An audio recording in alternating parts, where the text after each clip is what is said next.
The wind keened across the desolation where no map named a road, and the cold was ancient enough to remember when the world's first fires guttered and died. Snow spun upward instead of down, as though the dusk itself breathed ice into being. Amid that unnatural hush, the Night King stood alone on a promontory of lightless crystal, his eyes twin shards of star-blue glass, fixed upon the horizon yet seeing far beyond it. He wore no crown save the silent crackle of frost that climbed his temples, and bore no weapon save the will that had once bent an entire age to its knees. Around him, the White Walkers gathered in patient silence, but he heard only the voice that had begun whispering again after so many lifetimes of perfect stillness. A voice that said his name was not Night King, that he had been someone else before the first shard of obsidian pierced his heart. He flexed his mailed fingers, a slow, deliberate motion, like remembering how to breathe, and the frozen gauntlets responded with the muted creak of rime over steel. Beneath that armor lay flesh no hearth could warm, yet above his ribs strange warmth throbbed now and again, an echo of a human pulse. Each faint beat loosened another memory from the ice in which he had entombed it. Candlelight, dut wool, the smell of fresh-cut pine in a courtyard, the laughter of children chasing a shaggy gray puppy through drifts beside rough-hewn battlements. He tasted honeyed oat bread on his tongue, so vividly he nearly staggered. A lifetime ago, he had stood high upon those battlements, winter wind snapping a banner stitched with a great gray direwolf. His brother had called to him that day. No, not brother, the word was wrong. Kragan? Yora? The name slipped away like meltwater, but the little face returned clearly. A boy of 7 dressed in wolf hide, cheeks reddened, proud of the tiny iron sword strapped to his waist. The boy had shouted something teasing about who would be the stronger ranger one day, but another voice, their father's, cut through the memory before it could finish. The father's tone was stern yet laced with pride. He had spoken the elder son's name as if it were both vow and burden. Brand. The Night King whispered it aloud, and frost crystals misted from his lips. Brand. Yet that, too, rang almost but not quite true. A shortening of a longer name. Perhaps Brandon or Brandred. Something old as the black walls, he recalled. Still, the syllable sent a fissure skittering through the wall of numbness he had built over centuries. A White Walker stepped forward, tilting its head like a wary vulture. Its narrow eyes glimmered a question. Was their master well?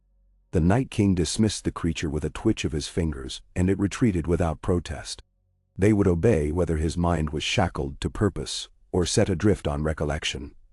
Loyalty forged in the dread furnaces of sorcery knew no lapse. Yet beneath that certainty another truth rose, startling as dawn in a land that had forgotten color. He did not wish them to see him hesitate. That was a human vanity, and humans were prey. He turned away from his host, letting them fall into the shadows of his peripheral vision. Beyond the frozen ridge, gargantuan fissures veined the ice like the bones of a long-dead leviathan. In their depths stirred the first ranks of the dead, patient as tide-bound stones. He felt them as one feels the weight of a cloak around their shoulders. Silent, absolute, comforting. The dead asked for nothing but direction. If he willed, they would march south tonight, drown the wall in skeletal tides, snuff every hearth from Eastwatch to Old Town. That certainty had always been enough. Conquest existed because he willed it, and the world bent to arithmetic carved in coal. Yet the voice continued. Brand. The sound tugged at the corner of his mind like an unpicked thread, threatening to unravel ages. And with it came a memory far older than the direwolf banners, older than the vow whispered to a weirwood's face. A ring of dwarf white trees surrounding a nameless hill at twilight. Children no taller than his breastbone, eyes of molten gold, had stood chanting in a language of falling leaves. They pressed a blade of black dragonglass to his chest, and terror, yes, terror, had filled him, for in that instant he had remembered being a man who loved the rust gold of autumn and the taste of mulled cider. His body went utterly still. Even the snowflakes seemed to halt their trembling dance. Terror. He had not felt terror since that dragonglass blade, when his screams melted the song of the children and darkness poured into him. That moment was the hinge upon which all his centuries swung. Before it, Life, after, only ice. Why now? The words left him as a rasping hiss, yet the winds carried them nowhere. What roused these memories from the abyss at this particular hour? He cast his sight outward, not with eyes but with the sense that knitted his mind to every corpse beyond the wall. The dead were restless in the east, thrumming like a drumskin struck by unseen knuckles. Southward, down the valley of the Milkwater, bands of free folk trekked beneath murky sky. Unaware, 1,000 watchful pupils glimmered in frozen thickets around them. Beyond them rose the wall, and upon it, torches burned, unlikely stars dotting a seam between realms. Torches had never concerned him before, but now one lantern in particular flared unusually bright, or perhaps it was the man who raised it that shone.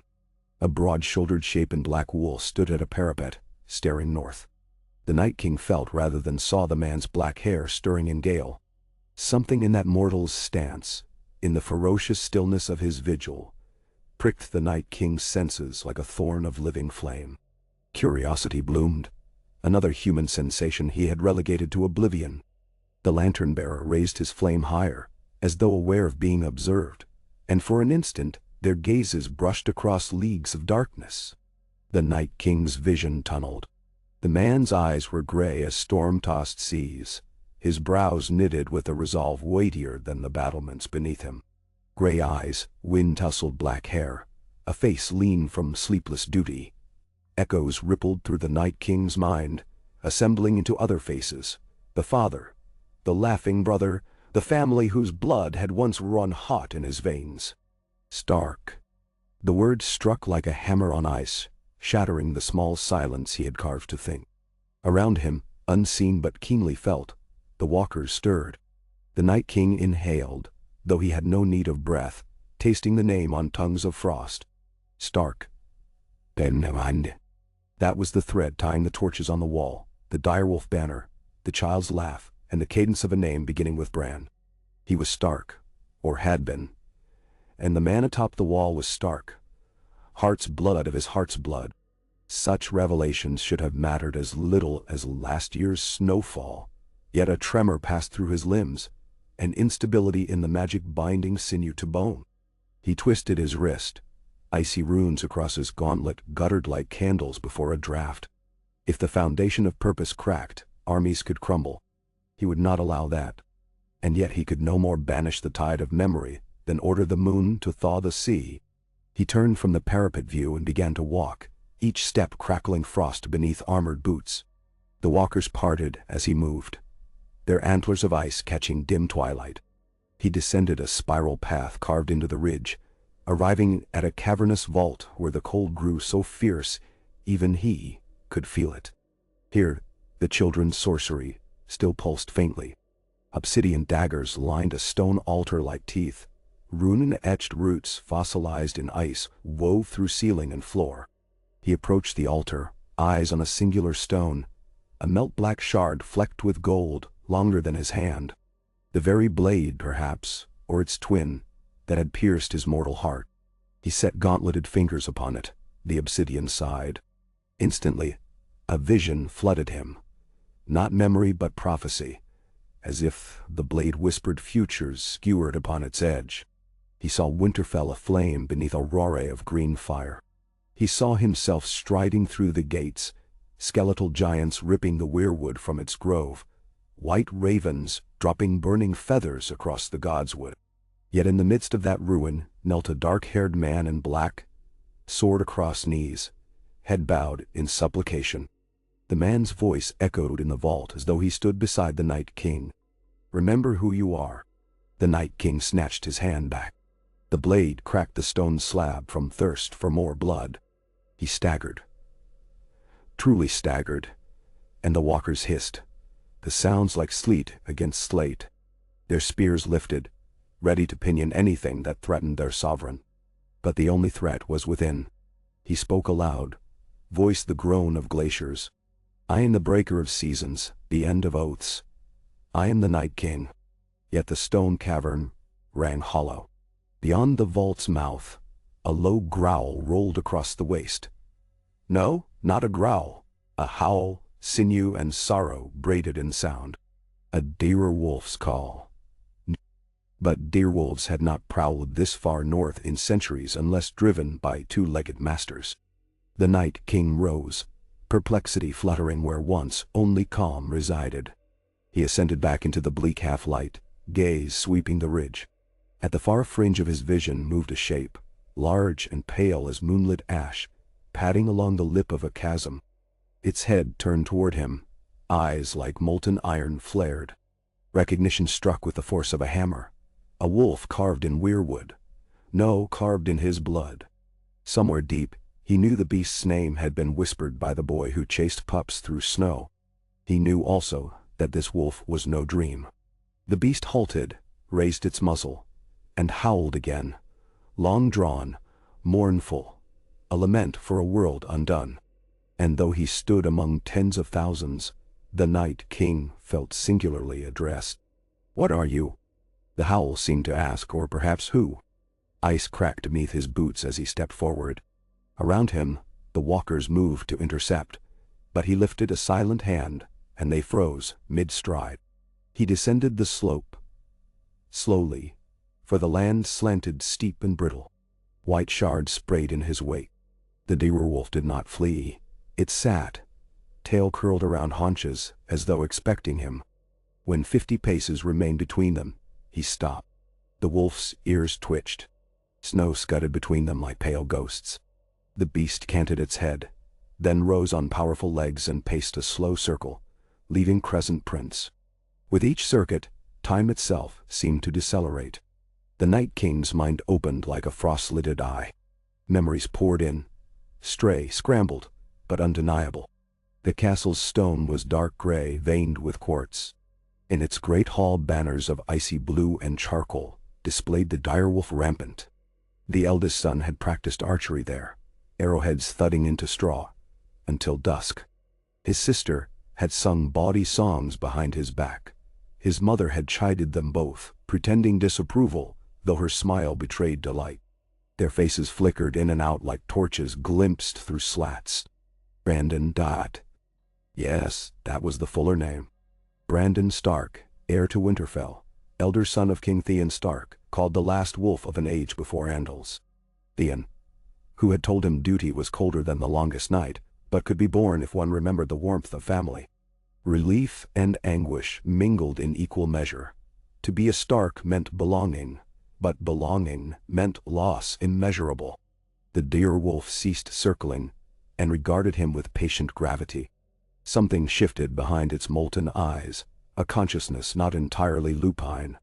The Night King felt the air weave tight knots around them, like threads of some giant loom. "You were mine," he murmured, voice scraping ruinously against the human tongue. "My sole companion." At the sound, a wolf's tail twitched once. No other reply came. Above them, clouds thickened to bruise-colored mass.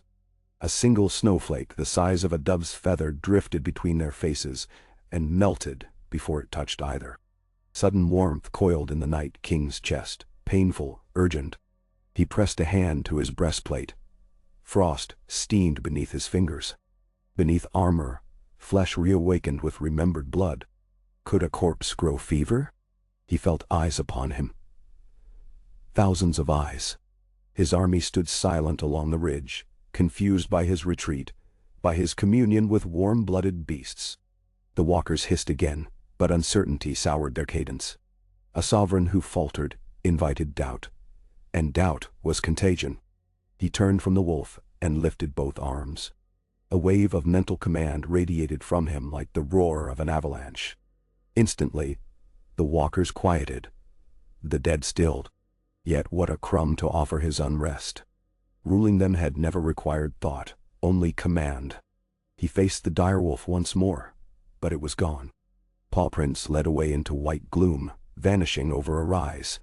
A profound emptiness swallowed the Night King, a hole shaped like the life he once lived. He could close that hole with cold and conquest as he always had, or follow. Follow? The notion jarred him. He had no need to chase phantoms. Yet the emptiness persisted, gnawing like hunger. Far in the south, the lantern atop the wall guttered. He sensed the man in black turn away, perhaps to carry reports down ice-slick stairs. Soon dawn would breach the horizon. If the Night King marched now, the wall might fall by second nightfall. He could drown the puzzle of memory in triumph. But dawn's first hint bled pale pink across the clouds, reminding him of maiden's blush, of mulled cider, of autumn leaves he had once crushed under boot in a godswood, while dreaming of raids and border skirmishes, nothing more ambitious than his forebears had waged. That young lord had not coveted the end of days. He had simply been Brandon Stark, flesh and blood, brother and son. He looked at the path the wolf had taken. Without hesitation he began to walk. Footfalls of brittle thunder cracked the ice behind him, as one white walker hurried in pursuit, jangling icy armor. It did not dare touch him but spoke in their serrated tongue, seeking instruction. The Night King did not break stride. The frost in his veins rippled with errant heat. He spoke softly, aware the walker could not interpret every human word, but would obey the intent. "Hold the army. Await my return." The walker hesitated, then bowed its horned head. Behind, the host stilled as if time itself froze them. The Night King descended into a shallow valley cloaked in ground-hugging mist. There, silence returned, broken only by his own rhythmic steps. With each pace, sensation leaked into numbed nerves. Pressure of boots, chill of air on the sliver of skin around his lips, pain in the ribs where the obsidian had pierced. And memories, always memories, his father's booming laugh, his mother's lullaby, his brother's jeering dare before their first ride atop a rickety wooden sledge on a frozen pond. Up ahead, the paw prints reappeared, luminous beneath starlight, as though the direwolf's essence still smoldered in them. He followed, and the world seemed subtly different, colors muted by eternal dusk now blooming with hidden gradations, lilac undertones in snow shadows, iridescent glimmer in hoarfrost. He realized as wonder seeped into him that eternity had dulled his senses to a palette of gray and blue, and only now did he remember why the living feared winter. Because life was beautiful. The tracks led between two slabs of ice that formed a natural archway. Frost-rimed firs leaned overhead, branches clacking like brittle bones. Beyond lay a lake frozen so perfectly smooth it mirrored the heavens. At its center curled the direwolf, tail around paws, gaze fixed on its own reflection, or perhaps on the stars turning overhead. The Night King stepped onto the ice. Not a crack sounded. The lake accepted his weight without protest. He crossed until he stood 5 paces from the wolf. For long moments they regarded one another. "Who sent you?" His question dissipated into vapors that steamed in faint warmth. The wolf rose, prowled a semicircle, and nudged something half buried in drift. A bundle of rough-spun cloth. With one claw, it worried the cloth free, revealing a haftless dagger of dragon glass, small as a man's palm, its edge wine dark, a mirror of the larger shard guarding his vault. The wolf pushed it toward him. A gift? A threat? The Night King reached down. The obsidian hissed under his touch, searing cold identical to the first blade, yet pain flared sharper, more human, than any he had felt since transformation. He bit back a growl. Even as agony blossomed, vision canted sideways, and he saw again the children pressing blade to flesh, saw his own face twisted not in fear but acceptance. He had volunteered. Why would a Stark heir volunteer for such damnation? The question loomed monstrous. He probed deeper, summoning memory like one drags a net through black water. Beneath the children's chanting he heard other voices, men screaming under foreign banners, wildfire roaring, mothers wailing as iron-shod hosts trampled harvest fields. War, endless war. The first men had bled continents' width for territory and gods. To end that war, to give winter weight to broken promises, that had been his vow. Sacrifice. He had wagered his humanity to win peace. And peace had endured, after a fashion. The long night had ended, but centuries later winter warred anew. Owls invaded, dragons came, kings burned, and the world spun toward chaos once more. He had become solution turned plague. An involuntary breath escaped, visible even to dead lungs. He looked at the wolf, saw not animal but judgment. "I remember," he said. It sounded like a confession. "I remember why." The wolf's ears flattened, sorrowful or perhaps satisfied. Slowly, it backed away. The Night King straightened, clutching the small shard. With each heartbeat, the beats now undeniable, its edge cut into his palm, droplets of black-blue blood pattering onto the ice. Steam rose where it fell, etching runes that wove and unraveled before his eyes. In them he read possibility, a path between annihilation and surrender, a fulcrum upon which the fate of both living and dead might pivot. But such paths demanded choice, and choice demanded the one thing he had lacked for millennia: self. He lifted his gaze. The wolf stood upon the opposite bank, a statue carved of moonlight and snow. It dipped its muzzle once, then loped into the woods, vanishing. Brandon Stark. The name felt less foreign, though the Night King was not ready to wear it. For now, he turned and began the long walk back to his ridge. Dawn had fully kindled, painting the eastern sky with rose and gold. Those colors were false promises for the dead. They offered no warmth he could keep, but they stirred a memory of warmth he might yet serve. High above, a murder of ravens whirled. Black wings cut across sunrise, croaking as though delighted by upheaval. Among them he sensed another watcher, a mind neither wholly raven nor wholly man, perched in the tides of time, gazing northward to mark his steps. Let the green's ear look, he thought. Let all the world's hidden eyes witness this divergence. The Night King clenched the shard until its edge bit bone, and frost spread from the wound like crystal vines across his gauntlet. Somewhere within that pain, heartbeats echoed strong, counting a rhythm older than ice. He walked on, and the snowstorm followed, but for the first time in uncounted centuries, its chill did not reach the depths of him. Bak Kai.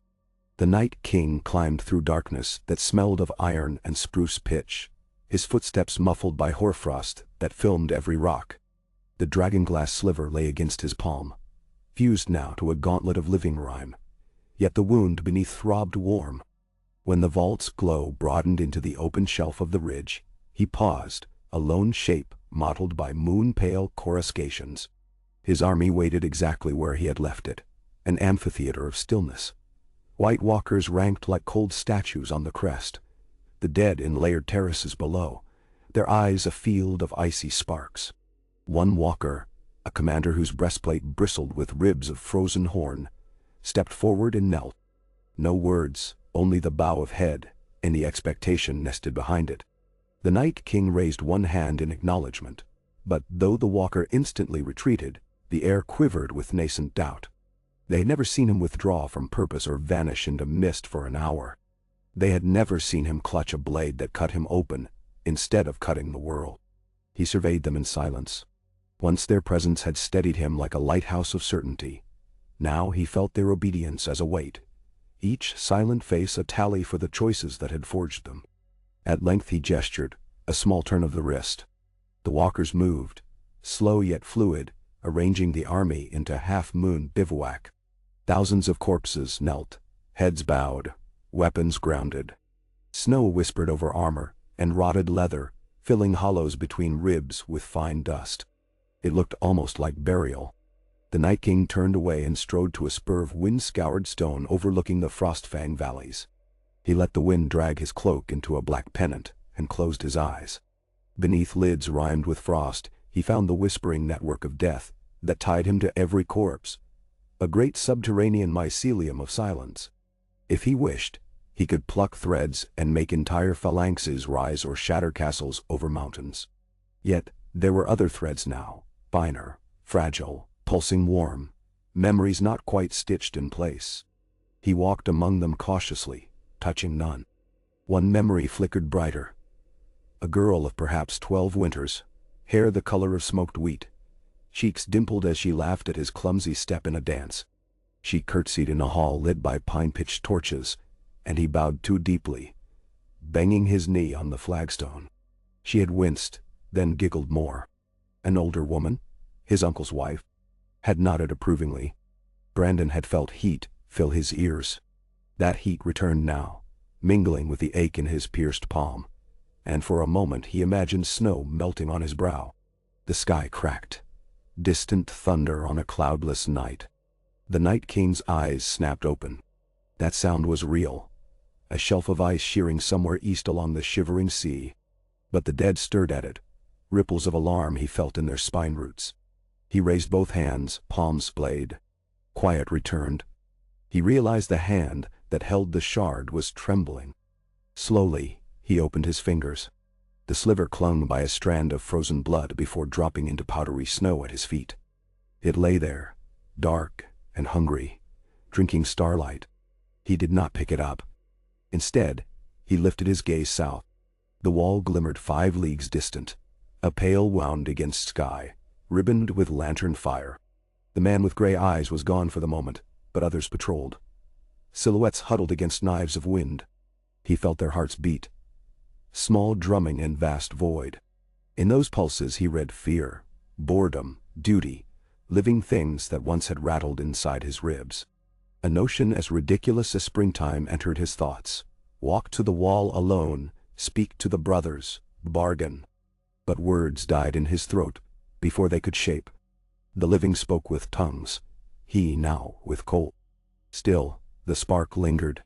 He turned from the precipice and addressed the White Walkers in their sibilant speech. "Hold this ground until next dark," he commanded. "Range no farther than the valley. Rouse no corpse without my summons." Several inclined their helmed heads, but one, Varcru's eldest lieutenant, cocked his skull in jagged confusion. The Night King felt inquiry press against him like blunt antlers. Why delay? Why spare? The question reverberated through lesser walkers, a silent thunder. He answered not with words but with a blast of will that pinned them to obedience. Ice crystals blossomed along Varcru's blade. He bowed lower. Yet after the display, the Night King felt less triumphant, more hollow. He left them standing and followed the ridge downward, toward a stand of evergreens whose boughs drooped with ancient snow. Shadows bundled around each trunk. Beneath lay animal burrows and the fragile scrim of hibernating roots. As he passed, saplings twitched. Their veins sensed winter's avatar. But he ignored the hush of plant fear and descended until crunch of ice changed to muffled softness. Here he did something without precedent. He knelt. With armored fingertips he brushed aside snow, finding soil dry as parchment. The cold could not let earth thaw, yet beneath the rock his mind felt a pulse, slow as tectonics. He pressed a palm flat. In answer, the pulse quickened then stilled, a greeting from the green seer network. Perhaps only imagination. "Still," he whispered, "I was meant to guard the realms of men, not unmake them." The words emerged brittle, but unmistakably human. A branch scraped overhead. He looked up. The direwolf perched on a ridge, pale fur limned by faint aurora. It stared, then turned in a fluid trot downslope. Without deliberate choice, he rose and followed. The wolf led him along eskers veined with midnight frost, past abandoned weirwood groves, whose faces were eroded by centuries of blowing grit. In their knot eyes he glimpsed pity. Hours blurred. Dark gave way to dawn-tinged lavender. At last, the wolf halted atop a granite tor, jutting like a prow above the valley of the Milkwater. Below, campfires gutted in raw wind. Free folk by the hundreds, huts of tusk and hide arranged haphazard. Children scampered between shivering dogs. Hunters stripped meat from an aurochs strung on tripod poles. The Night King tasted their warmth as one tastes distant music, an ache yet alluring. He glanced at the wolf, but it had disappeared as though into mist. Down in the encampment a horn sounded. 3 short blasts. Men and women reached for spears, frantic eyes scanning ridges. A sentry at the perimeter pointed straight at him. A figure tall, blue-lit, unmistakable, even without spear of ice. Panic rippled quick as wildfire. Some grabbed bows, others herded younglings into sledges. Yet a knot of elders pushed forward, faces resigned. They had myths enough to know flight was hollow. He could slaughter them with thought, but instead he stood motionless. Breath plumed from below. Here on his perch, no vapor left his lips. One elder stepped ahead, Lank gray braids knotted beneath a hood of laced raven feathers. She carried a staff whittled with swirl runes. Her voice, when it launched upward, surprised him by its calm. "Bran the winged wolf," she called, using words in the old tongue. The name struck like lightning cleaving black ice. It was near enough to truth that his knees almost sagged. The woman continued in halting common. "We remember the pact you broke." He said nothing. He feared any reply would crack the veil of dread he must wield. Instead, he descended a dozen paces closer, enough that they smelled glacier on him. Snow eddied off armor in spirals. The free folk braced, but the elder raised her palm for stay. "You spared us moons ago when ravens carried our kin to your cold choir," she shouted. "Why?" A memory unspooled. A hunting party hemmed by walkers, children screaming. The Night King had paused, something about the girl's eyes mirroring his sister's. He'd ordered the walkers to leave them corpses to bury, not raise. He had not questioned the impulse then. He understood it now. Shards of Brandon leaking through. He opened his mouth, but his voice emerged as a gust of snow that took shape in the air between them, sculpting words of frost that sublimated as they were read. "To remember." The elder's brows knitted. "Remember what?" Silence was answer enough. She lowered her staff. "If you come to kill, we will fight, though we lose." Courage shone wretchedly beautiful across their raised spears. For an instant, he felt a pulse of admiration. He lifted both hands, and wind howled. Spears wavered. Yet instead of unleashing ice, he cupped the tempest, letting it whirl above him until snowflakes spun like silver motes. In that miniature storm he traced sigils with motionless fingertips, ancient runes of the first men meaning stillness, truce, memory. Then he let the storm collapse silently, flurries dusting the hillside. A single snowflake settled on the elder's shoulder and shimmered before vanishing without chill. She blinked, unsure whether to read omen or mercy. He turned away. Behind him, muffled voices vacillated, prayers or curses. He did not look back. When he reached the Tor's crest, again dawn was full. Pearly sunlight staining peaks rose gold. Under that radiance, his armor smoked like damp stone, steaming away darkness until metal shone silver white, the hue his father's tourney armor had been, long before forging into nightmare. He watched condensation coil skyward, and wondered if the light could bleach pitilessness itself. A flicker of movement. The direwolf stood beside him once more, eyes reflecting sunrise. Without sound it leapt from tor to snowbank, trotting north. Again he followed. They traveled hours into foothills laced with steam vents and ruined watchtowers built by forgotten rangers. At midday they came upon a carcass, a giant elk felled by wolves, flanks torn. Ravens hopped over ribs, but withdrew as the Night King neared. Except one. It perched on a femur, steady, three-eyed scar puckering its brow. The green's ears whisper brushed his mind like willow leaves. "We see you, Brandon." Questions spiraled across the wood. Did he hunt peace or betrayal? Salvation or darker mastery? He brushed them aside and knelt at the elk. He extended a hand. Frost nettled from fingertips, knitting sinew, closing wounds. The elk's corpse jerked, bones cracking into alignment. Yet he did something new. He halted the raising before ice-clouded eyes. Breathless, the creature lay preserved, but not enslaved. It would remain a statue of life suspended, unrotting yet unrisen, an experiment with impossible boundary between warm and cold. He wondered whether hours or centuries would free it. The raven gave an amused croak. The wolf circled once, then lay watching, tail thumping faintly, as though approving. He rose and pressed onward. The land grew serrated, ridges rising like shark teeth. Here lay a place the living called the Valley of Bones, though no map named it. Glaciers had scraped away topsoil to leave ribs of fossilized trees bleached the color of moonmilk. In hollows between them slept uncounted dead from wars 3,000 years dissolved. Their skulls poked like mushrooms after thaw. The Night King paused beside one, brushing snow off its brow. A crack ran through temple, killed by Obsidian arrow. The children's war. He remembered seeing such arrows strike men he commanded, remembered the sickening gratitude when they rose moments later in his service, free of pain. Gratitude curdled now. He flexed his pierced hand. The small wound leaked dark crystals that tinkled to the ground. He studied them. Frozen droplets shaped like tiny runes. They formed a pattern. 2 direwolves circling a spiral. A map? Or prophecy? He was no red priest to read futures in fire. Yet instinct hummed. This signaled a turning. He looked south once more. The wall stood remote, but reachable before next moonrise. If he meant to face the man with gray eyes, if he meant to test the chord of kinship, he must decide before armies stirred. But he could not step onto the wall still sheathed in legend. They would loose arrows tipped with dragonglass, or worse, called dragonfire. He must learn again how to walk as man. With that determination he sought shelter beneath an overhang where wind had scoured rock clean. There he spread his cloak and sat cross-legged. The wolf lay opposite, muzzle upon paws. Between them he set the dragonglass shard. He closed eyes and slipped inward. Beneath consciousness stretched caverns of memory.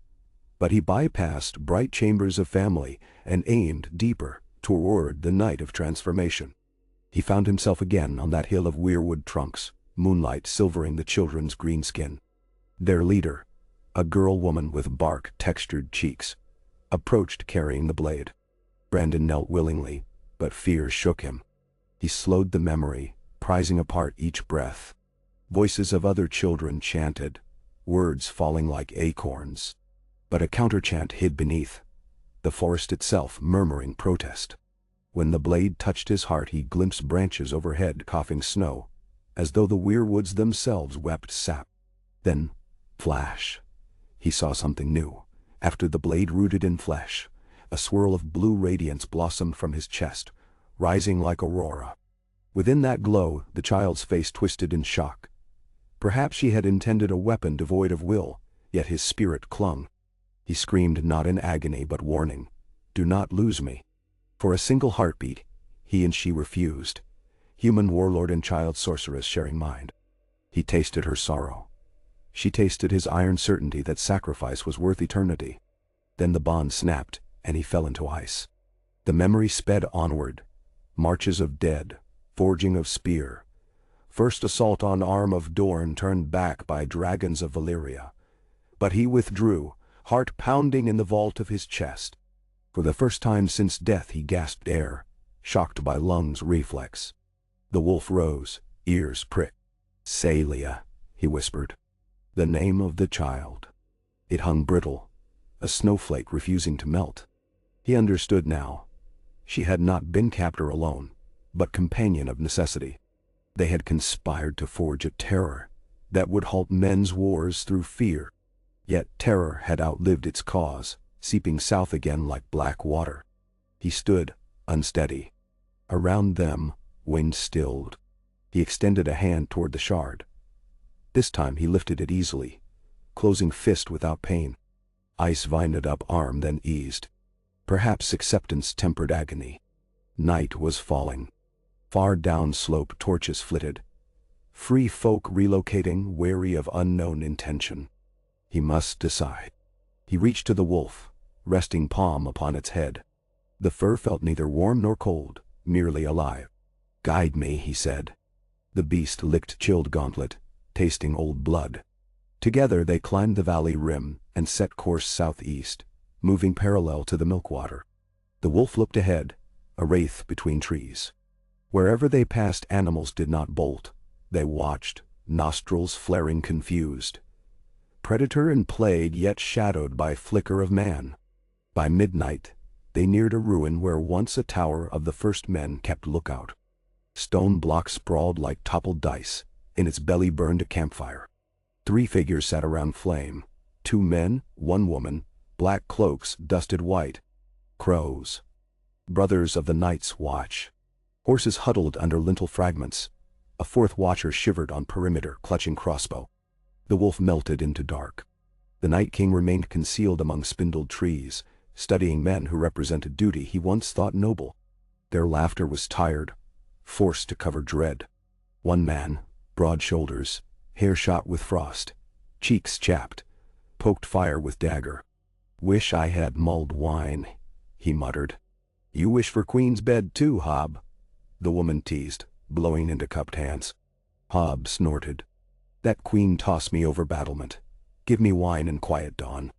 The third man said nothing, eyes scanning gloom. The Night King lingered, feeling warmth of fire across space like faint echo in bones. He could step forward and freeze them in mid-laugh. He could ask them of their gray-eyed commander. But intimidation would yield little truth. Instead he reached for something fragile. Mimicry of life.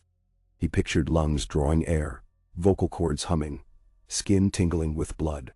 He let power seep inward, coaxing a veneer of warmth across face, paling that corpse blue. Ice around gauntlets thinned, revealing ancient silver mail. He envisioned brand new boots, a traveler's cloak, a face etched with hard winters yet mortal. Then he stepped silently from trees into circle of firelight. The sentry spun, crossbow rising. But he lowered it fraction when he saw only a tall man in patched cloak. Still, suspicion tightened his posture. "Who goes?" he barked. The Night King inclined his head, voice graveled, but human-toned. "A wanderer seeking passage." The camp trio leapt upright, hands hovering at hilts. Torchlight licked across his cheekbones, breath steamed convincingly. He kept gaze lowered, so his eyes' glacial fire did not betray him. "You're bloody far north for wanderer." The woman's sword slid free inches. He offered a sigil nothing. "No name, no lie." "Following a wolf," he said. "Lusted in woods." Hob laughed nervously. "You're mad or frozen?" "Both." They hesitated, reading lines of exhaustion on his borrowed body. At length the silent third man said, "Share fire but no tricks. We've arrows dipped in dragon glass." At that word, cold rippled inside. But he nodded and settled near flame. Sparks danced up. Heat lapped at him yet could not soak. Still, he mirrored sigh of contentment. They introduced themselves. Hob, Bryn, Sizzle, but waited for his. He improvised, mouth shaping a memory. "Brand," he said. It almost stuck. Conversation trickled. Gripes of ration cuts at Castle Black. Rumors of free folk massing. He listened like archaeologist of his own species, parsing idioms once native. When they asked his business, he answered obliquely, hunting a truth bigger than himself. Bryn scoffed. Sizzle eyed him with curiosity. At some point, Hob offered a skin. Not wine, but thistle spirits warmed the gut. The Night King pretended to swig. Liquid touched lips. He felt nothing, though vapors should sear throat. When he returned, "Skin," Bryn remarked on his calm. "Thistle kicks like mule, yet you barely blink." He conjured a wry smile. "Had worse." Hours passed. They relaxed. Talk shifted to the commander with gray eyes. Jon Snow. The Night King stiffened minutely. "He's due at Eastwatch by week's turn," Sizzle said. "Gathering fleet for something. Says crows alone can't hold Nightfort and Shadow Tower both. Wants wildlings for labor." "Wildlings won't like that," Hob muttered. "They'll come if he asks," Bryn retorted. "He's half wild himself." Snow. Dut. Night King stored details. Fleet at Eastwatch. That meant open route along coast. He might intercept before Crow Commander returned to Wall. But purpose fogged. Intercept to kill or speak. He stared into fire. Flames wavered, forming silhouettes of direwolves, twinned by spirals. He remembered droplet runes earlier. Perhaps Eastwatch was Swirl Center. A hand touched his arm. Sizzle studied him under knit brows. "You shiver though coat's thick." He realized he did tremble, but not from cold. Humanity wore skin like razor. He stood abruptly. "I travel on." "Night's dark," Hob warned. He glanced at sky. Dark but clear. Indeed, clouds had parted, revealing veils of stars. North Star speared zenith. Bryn shouldered crossbow. "I'll walk you to perimeter." They moved through tumble of stone. Halfway, Bryn whispered, "You're not just wanderer. Your eyes, when embers lit them, They looked old like Maester's marbles. He seemed unsure whether awe or fear. The Night King paused. Part of him wanted to hush memory of blue glow. Instead he said, "The world is older than we guess." Words tasted like farewell. Bryn opened mouth, but frost cracks snapped beyond watchfires. They spun as white shadows burst from tree line. Dead men, 5 of them, eyes crystal coals. Bryn cursed, loosing bolt that shattered a skull. The corpse stumbled, but did not fall. The Night King felt storm surge inside. His army still obeyed Hold command. These strays were old kills stirred by some lesser walker roaming. He could command them to stillness, but that would reveal truth. Yet if he let them kill crows, his borrowed guise ended in blood. Decision came like hawk strike. He would save Bryn. He lunged forward. From cloak he conjured spear of mist that hardened to opaque ice. Swinging, he decapitated first white. Frost exploded. Bryn stared aghast. The remaining 4 rushed, claws extended. The Night King melted spear into flail of vapor, and with single sweep of will, he unknotted breath that animated corpses. They collapsed mid-charge. Silence swallowed ruin. Bryn's mouth worked wordlessly. Torches back at ruin flared as Hob and Sizzle rushed. They halted at sight of inert bodies. The Night King straightened. There was no hiding now. His eyes glowed, unimpeachably blue. He touched Bryn's crossbow and frost crawled, sealing it. "You asked, why delay? One reason is this. I can choose other path." Bryn quaked. What are you?" "Once man. Still learning which parts remain." He stepped back, letting cloak swirl. Hob shouted warning and drew sword, but the Night King only nodded. "Tell your Lord Commander that memory walks." Then he vanished into squall that erupted around him. Snow spiraling to blind human eyes. When flakes thinned, he was gone, leaving 3 crows among corpses that no longer stirred. He ran not physically, for body drifted as wraith along ridges, but internally, thoughts sprinting. Saving men brought risk. Walkers might sense his power unraveled undead. Already Varkru's suspicion brewed. He must return before lieutenants tested chain of will. Yet first he craved vantage. He and direwolf reached a shelf overlooking Eastwatch by the sea as dawn grayed.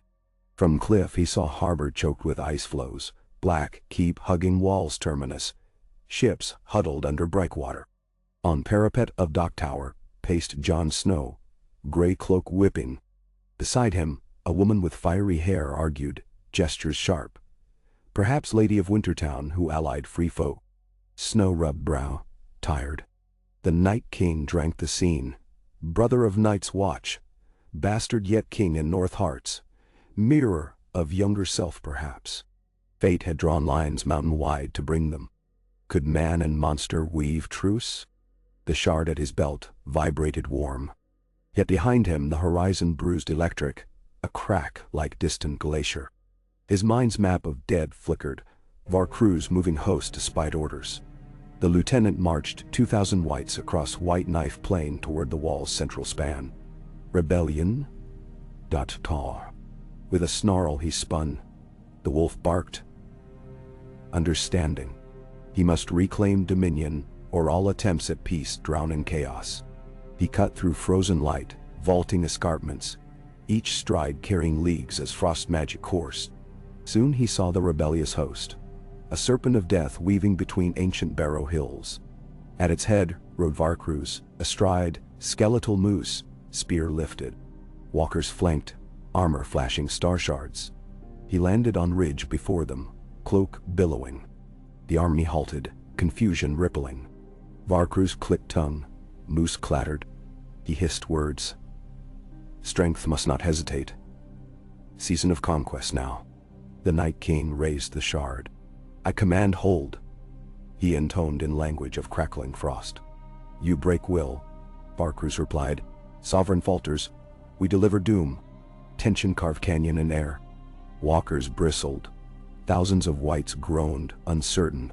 Then the direwolf bounded beside the Night King, lips curled. At its appearance, inexplicable dread slid through lesser walkers.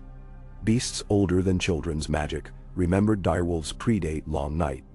Varkru sneered and leveled spear. The Night King closed eyes and sank into the bond with dead. Every spine a note. He plucked central chord of obedience, then twisted. Instead of raw compulsion he poured memory, image of children laughing, of hearth coal, of promise made on hill. The sensations spilled through whites, and even into walkers. Some reeled as though struck with heat. Frost fogged their helms, melted, refroze. Varkru staggered, momentarily blinded. The Night King advanced. I made you, I unmake you. He thrust shard toward ground. Ice rippled outward in spiral, snaring skeletal legs of moose, travels up. Moose shattered to powder. Varkru's toppled, his spear clanged. Before he could rise the Night King gripped crown of ice horns on Lieutenant's head. He spoke not wrath but sorrow. Forgive. Then he crushed the crown. Varkru's blew apart in swirl of ice splinters that hissed into wind. The remaining walkers knelt instantly. Whites followed, collapsing like puppets with strings cut. Silence mastered plain. For heartbeat, Night King felt intoxicating power flood, yet tempered by grief. He looked upon kneelers. We hold, he repeated softly. He turned away, wolf trotting at heel. As he departed, ice spiral unfurled behind him into sigil of two wolves, encircling sunburst. The walkers remained bowed until snow erased lines. Night deepened again. Alone atop an ice dolmen, he contemplated next move. He had bent host anew, but cracks would widen each time humanity surfaced. Could he maintain rule while courting redemption? Unlikely. He considered alternative: abdicate. Release walkers to their own silence. Disband whites into still corpses.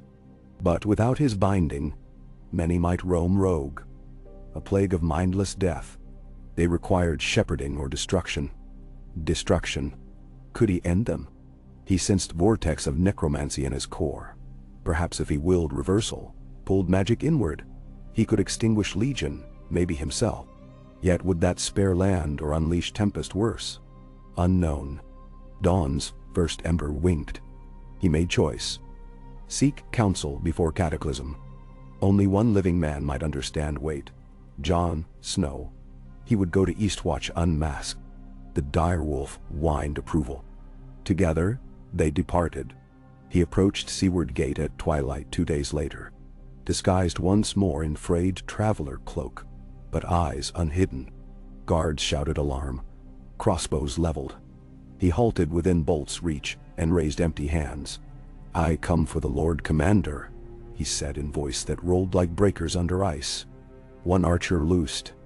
Arrow melted before touching throat. Another tried. Same. A captain swallowed, then sprinted for tower stairs. Soon Jon Snow emerged on rampart, hair whipping, gray eyes astonished but fierce. What are you? He called. The Night King bowed head. A memory you forgot. He reached into cloak and produced shard holding flat between palms. Light from torches reflected off its facets, casting blue ghosts on wall. My heart and my sin. Snow's jaw clenched. You raised arm against my world. Give me reason not to end you. The Night King took breath. Because ending me ends nothing. Together we might choose otherwise. Snow measured silence. Start with your name. Wind rattled chains along dock. The Night King looked up, eyes glowing yet softened. Words clung thick, but he found strength. Brandon Stark. Cries rose among guards. Confusion, disbelief. Snow's face drained color then flushed fury. He gripped hilt of Longclaw but did not draw. Prove it, he rasped. The Night King's lips curved almost like smile. Ask me what melody your mother hummed when none could hear. Snow's glare flickered, weapon arms slackening a fraction. Before he could answer, far north horizon flared sickly green. Varkru's remnants or other walkers summoning storm despite command. Both men turned. The Night King spoke, urgency cracking voice. We have little time, armies I leashed fray. Let me atop wall and we speak. Guards shifted, terrified. Snow weighed fate inside eyes of north. At last he raised hand. Portcullis creaked. As the Night King stepped through threshold of Eastwatch, dragon glass shard still glowing in hand, He crossed boundary neither living nor dead had breached willingly in ages. Sea winds keened, torches flapped. Direwolf slunk in after, unseen by crows. Brandon inhaled salt air. Somewhere deep inside a heartbeat answered. Slow, deliberate, undying yet hopeful. For first time, since ice claimed him, he felt neither conqueror nor corpse, but something jagged poised between. A man with 5 hours of story yet to write against horizon of frost and fire. The wind tore at the battlements of Eastwatch by the sea as though it meant to rip the stones free and dash them into the hungry surf below. Jon Snow braced one gloved hand on the ice-slick merlon, his other wrapped around Longclaw's hilt, though he kept the blade sheathed. The glow of torches guttered and flared against the black sea, casting restless flares of orange across the basalt slabs that had withstood 1,000 winters. But never this. 10 paces distant the Night King, Brandon Stark, stood unmoving, the dragonglass shard balanced between his palms like a fragile bird. His cloak hung in tatters, yet where the frayed fabric lifted Jon glimpsed silver mail shining beneath, traced with runes of a forgotten tongue. The direwolf ghosted just behind him. Its pale fur made the snow itself appear dingy. An entire courtyard of brothers in black ringed the pair, crossbows half raised, arrow tips stained an obsidian violet by dragonglass pitch. From the stairs behind, Melisandre descended at a measured pace, her red silks muted beneath a black cloak borrowed for northern winds. Her eyes never left Brandon's. She alone did not tremble. Beside her limped Davos Seaworth, face drawn as though he too remembered the cost of magic. Jon spoke first, voice low but carrying. You say you're Brandon Stark, but the dead carry many voices. Tell me the name of my uncle who died hunting for White Walkers beneath these very walls. Benjen, Brandon answered without hesitation, and the single word unfurled memory behind his eyes. A boy in sable cloak laughing as he vaulted barrels in Winterfell's yard, refusing to wear the fur-lined surcoat mother insisted upon. The memory pained him, but he did not look away from Jon. He carried a blade of good castle steel, well oiled, but he favored the little dirk tucked in his boot. He loaned it to you when you were barely tall enough to reach the practice dummies. Jon's grip on Longclaw slackened. The others could not have known that detail. He had spoken of it only once, to a weirwood, long before the world upended. A murmur rose among the brothers, part confusion, part dread. But Melisandre glided forward until torchlight bathed her face in molten gold. She studied Brandon's eyes, the unholy blue shimmer muted tonight by something softer underneath. He is woven of ice and shadow, she whispered. Yet I see a red coal beating amid the snow. She lifted a nimble hand as though to touch his heart, but flame flared at her fingertips, and she withdrew. He burns, my lord. But how long before the ice smothers that ember? Jon ignored her, addressing Brandon. You asked for counsel. Speak. The Night King inclined his head, the gesture stiff, as though each moment balanced on a knife. Your wall may soon face not one host, but 3. Some walkers obey, others defect. The wind I kept caged grows claws of its own. If it breaks, all pacts shatter. Torment Giantsbane, standing with crossbows slung across his massive chest, spat into snow. If you think we'll treat with dead men, you're cracked like Mance's skull.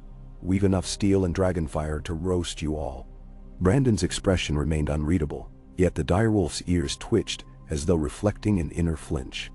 Steel cracks. Dragonfire gutters when riders fall. I do not ask truce for myself, wildling. I seek to end the circle entirely. By what? Davos rasped. Words. We've sharpened words these 20 years, and nothing came but war. Mine ton. By unmaking the spell that binds death to my will, Brandon replied. The courtyard hushed as if the sea had ceased to breathe.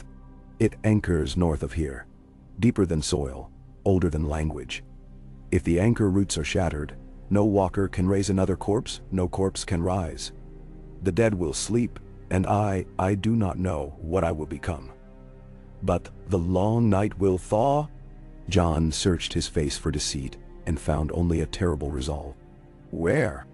The Isle of Faces, Brandon said. There, the great Greenseers braided life and death together. They forged the first pact with men, then later shamed themselves to weaponize me. The Weirwoods remember. If we perform a sundering within their circle, the bond severs. Melisandre stepped forward, voice rich as coals. Blood and fire forged this curse, not peace and prayer alone. What sacrifice do you offer, Ice King? The magic will not falter for a whispered apology. Brandon turned the shard so torchlight caught its inner flecks of gold. Dragonglass plunged into a stark heart, birthed me. Dragonglass driven again, willingly, into the same heart will free the spell. He looked at Jon, and though his features were carved from rime, grief quavered in the blue. But someone of living blood must wield the blade for the choice to hold. The night pressed close. Arrows wavered. No one lowered their bow completely. Jon exhaled a cloud of white. I swore an oath to guard the realms of men. If your death ends winter's threat, I'll drive the dagger myself. Tormund cursed, but Davos laid a hand on Jon's elbow. My lord, consider.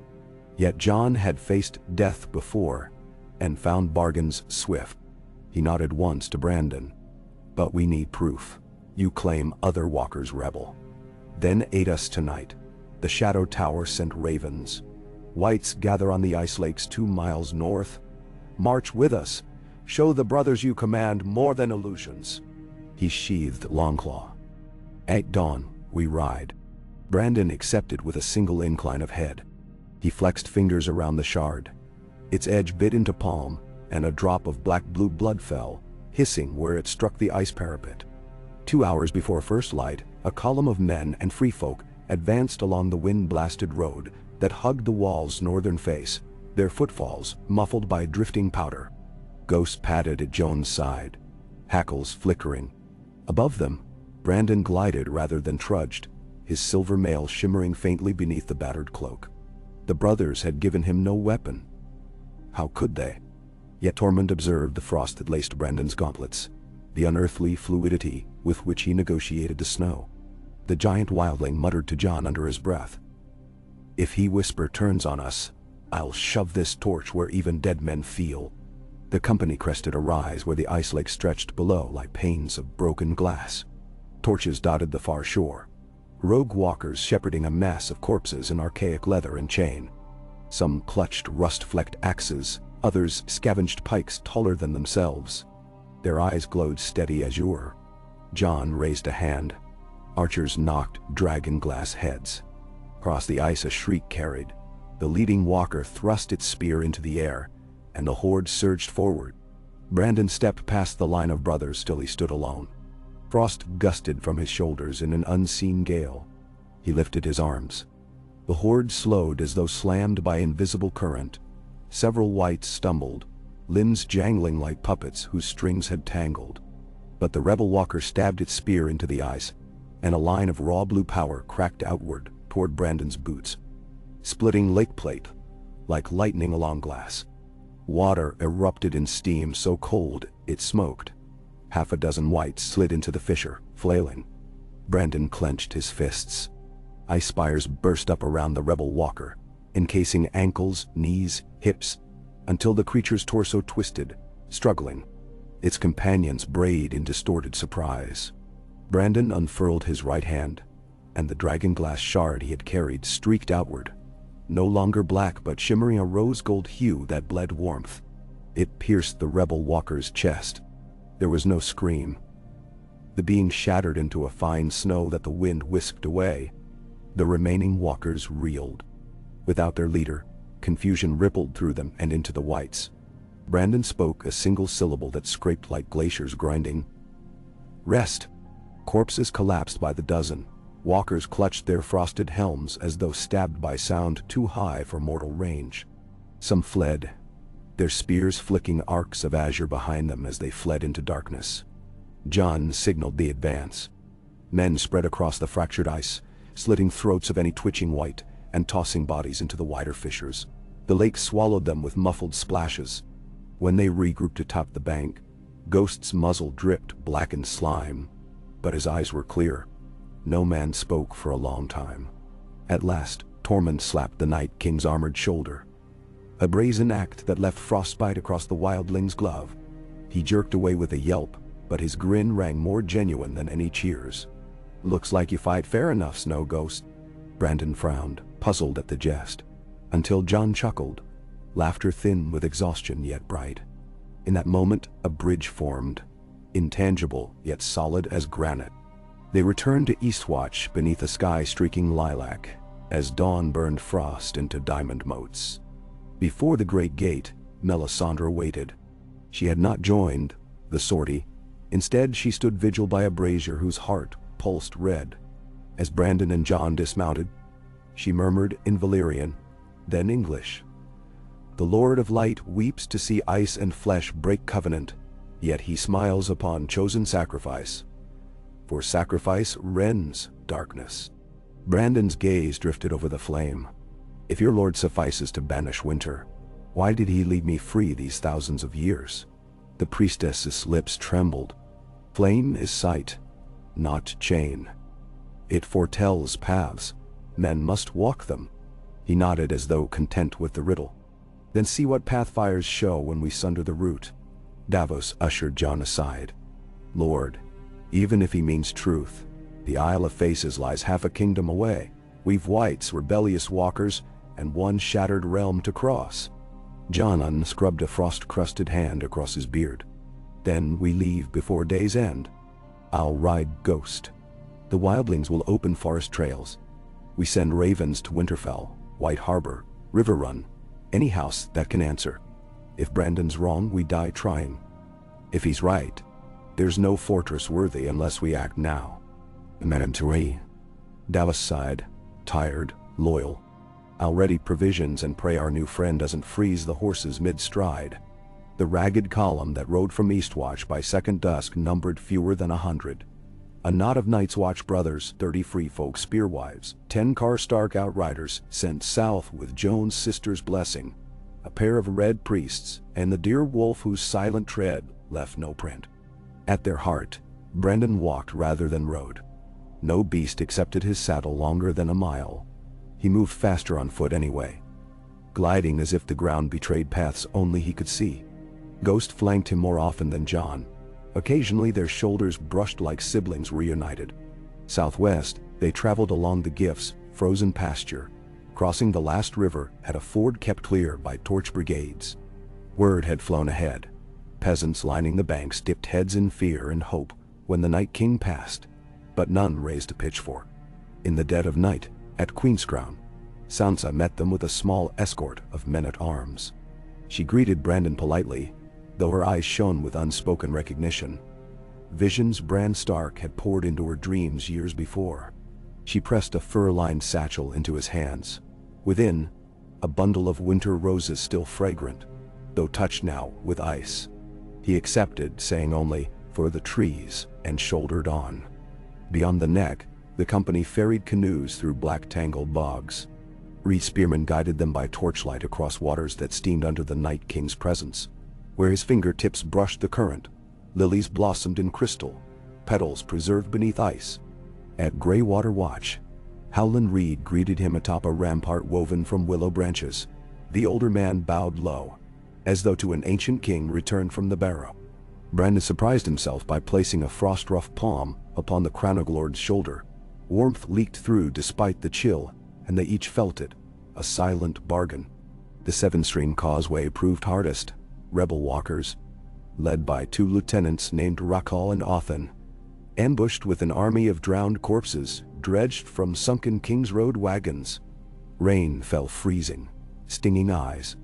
Jon's archers loosed dragonglass, but for every walker slain 10 whites stumbled forward. In the chaos, Melisandre and her brother priest Denarion converged by a fallen oak, chanting words older than Valyria. The flaming spiral they painted in pitch cast defiant light, yet the dead pressed past. Brandon strode into the fray, the roses Sansa had given now frozen into brittle crystal. He flung them high, petals glittered, catching torchlight as they fell. Each petal became a snowflake, but not of killing frost. Instead they kissed the whites' foreheads, and where they touched, flesh cracked open, not to reveal ice but keening green sap, as though life's memory forced its way out. Whites collapsed, disgorging vines that twisted across the mud, rooting the corpses to earth. Rakal shrieked, lunging at Brandon with spear raised. Brandon caught the shaft bare-handed. Vines erupted from soil, lashing the walker's legs, then split his form open like rotten bark. Othen broke and fled, leaving his army to crumble. Victory cost them 8 brothers, but the dead numbers might have been legion. Under dawn's peach-colored hush, Jon found Brandon alone at the riverbank, repairing the roses one by one, coaxing frost to knit petals back into place. "You spent their beauty to save us," Jon said quietly. "I borrowed it," Brandon answered. "Night has stolen too much from day. I will not leave the world poorer for my passing." Jon watched the river swirls freeze and thaw beneath Brandon's hands. "What becomes of you after this?" A thin smile ghosted Brandon's lips. Perhaps a name in a song sung beneath full moon, the kind children half remember. Perhaps nothing. The thought did not seem to trouble him. Weeks bled together until winter yielded its deepest threshold, the broad, sluggish trident. They found the fords littered by campfires and corpses. Ravaging parties of walkers had raked the riverlands while lords bickered behind castle walls. Dead men in Frey tabards sprawled alongside peasant farmers and Lannister outriders who never thought to meet death again. Everywhere crows fattened. That night, Jon convened survivors. Blackfish Tully, Sir Brienne with a ragtag guard, Lady Brienne nursing a bruised arm, even an aging Jaime Lannister who wore no armor but still sat straight as a lance. Arguments flared. Some would have executed Brandon immediately, unimpressed by his miracles. The sight of Brandon kneeling amid the corpses, coaxing breath back into lungs, so the wounded might speak farewells before yielding to gentle sleep, quelled the fiercest tongues. Jaime watched long and hard, eyes haunted, perhaps by burnt children or drowned queens, and said at last, "If redemption wears a frozen face, who am I to deny it?" That silenced all. Beyond Harrenhal's scorched husk, they turned southeast where the rivers diverged, drawing nearer to the Isle of Faces. Each dawn smelled greener. Winter had clung longest here, but buds hinted beneath rime, as though the weirwoods themselves inhaled the company's approach. Yet, rebel walkers confounded them one last time. Othen, survivor of the Causeway slaughter, rallied 9 lieutenants into a war host, thrice what Brandon now commanded. They ringed the Isle with icebound rafts and sharpened glaciers to break any hull that dared the misted lake. Word of this reached Brandon as they made camp in a stand of elm, less than a league from the lakeshore. The direwolf prowled restless arcs. Ghost bristled in echo. Brandon faced Jon across a dying cookfire. "They mean to choke the ritual," Brandon said. "Then we cut through them." Jon adjusted the wolf fur over his shoulders. His eyes carried the glint of stark steel ready to be unsheathed. "You keep your host in check, I lead the living. Dragonstone sent barrels of wildfire by barge. If we light the lake—" "No," Brandon interrupted, voice brittle. "Fire will wake the green. We must cross the water unblooded, or the weirwoods close their eyes forever." "Then how?" Davos asked from the shadows. Brandon's gaze shifted to the water's distant whisper in the dark. "I go first, alone. I call them to me. When they converge, I open a path frozen enough for living feet, but not for ice-boated spears. You follow swift." Tormund cracked knuckles. "You'll be pincushion. I am harder to kill than most." Melisandre stepped forward, red hair unbound. "Let me bear flame at your side." Brandon's head shook once. "Ice cannot wed fire tonight. Both must dance in separate spheres. If I falter, then you burn the lake." So the council dissolved. Men sharpened dragonglass and mended shields in lamplight. Brandon walked beyond the perimeter into a hush of moonlit reeds. The direwolf half-stepped behind. Together they knelt by the shoreline. The lake was a mirrored plate, the Isle of Faces a smudge of darker foliage, its weirwoods faintly luminous beneath a mist that breathed with something almost alive. Brandon plunged one hand into the water. Frost exploded outward in fractal sigils, but only outward, leaving a narrow line unfrozen. a channel for men to follow. He stood and looked skyward where clouds parted, revealing a star spread cold and glorious. "Watch," he whispered to Wolf and Cosmos alike, "and remember." He strode onto the water. Ice rose beneath each step, fusing into solid path. He seemed to walk upon a growing bridge of crystal. Behind him, torches scrambled, the men seeing and readying. But ahead, the rebel host stirred. From fog emerged walkers astride dead horses, whose hooves left crescents of pale flame. Othen rode at their van, mace of black ice whistling. The two armies met in silence on the glassy plain. Brandon halted a dozen paces short. He sought Othen's gaze. The rebel's eyes pulsed cobalt ridicule. "Why cling to men?" Othen rasped in their language. Frost hissed around each syllable. "Their bones feed us." "I remember why we were made," Brandon answered. "Not to reign but to guard a bargain. Will you return to sleep?" Othen's laugh cracked the air like breaking branches. He signaled. Spears rattled shields. Whites churned water into slurry as they advanced. Brandon lifted his hands. From the depths rose shapes. Drowned kings and barrow queens, spirits older than castles. They coalesced into towering silhouettes of ice and murk, each clutching a sword woven of riverlight. Othen's vanguard faltered.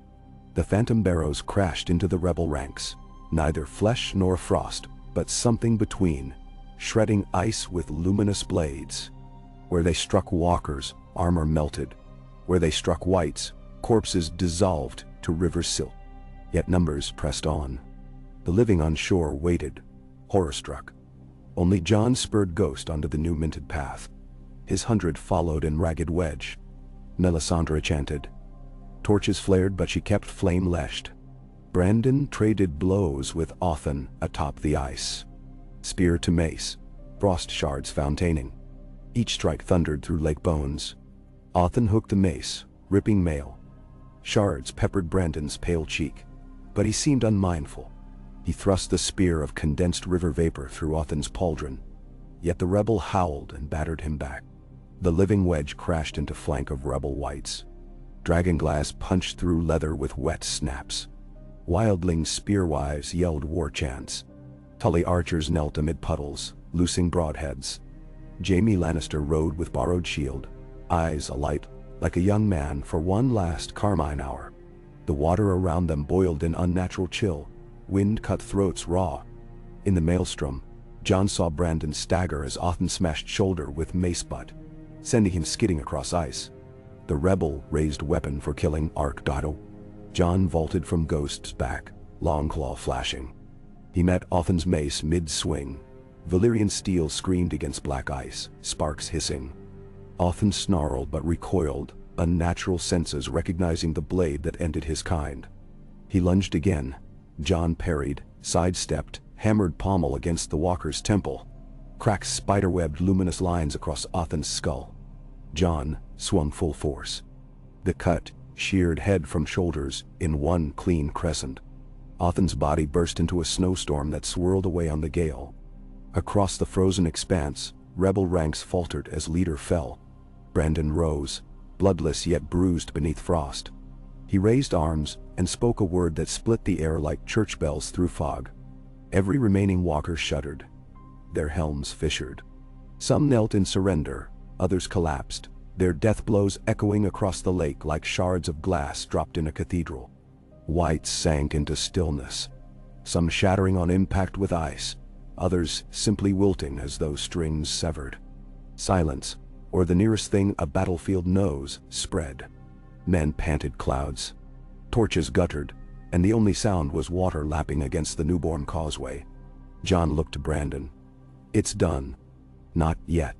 Brandon's gaze fixed upon the isle's looming tree line. The weirwoods beckoned within. They left half their party to guard the shore. Only Jon, Davos, Melisandre, Tormund, Ghost, and the direwolf followed Brandon into the silent forest of the Isle of Faces. Moonlight filtered through a canopy of leaves that looked alive despite snow, each vein pulsing faintly. Faces carved into the white bark, hundreds, perhaps thousands, stared with eyes of crimson sap. Some wept, others laughed. A few seemed asleep. Yet, as they passed, the faces stirred. Branches bowed low in recognition. In the heart of the island stood a ring of the oldest weirwoods. 5 great trunks so wide a longbow could not span them, their roots braided together like fingers interlaced. Beneath those roots opened a hollow, no taller than a grown man. Within glowed dim green light. Brandon knelt before the hollow, pressing his palms to the arch of entwined roots. One root parted like lips. He turned to Jon. "The blade," he said, extending one hand. Jon unsheathed the shard he carried now. In the melee he had recovered Brandon's dragonglass spear tip, its edges coruscating between ice and ember.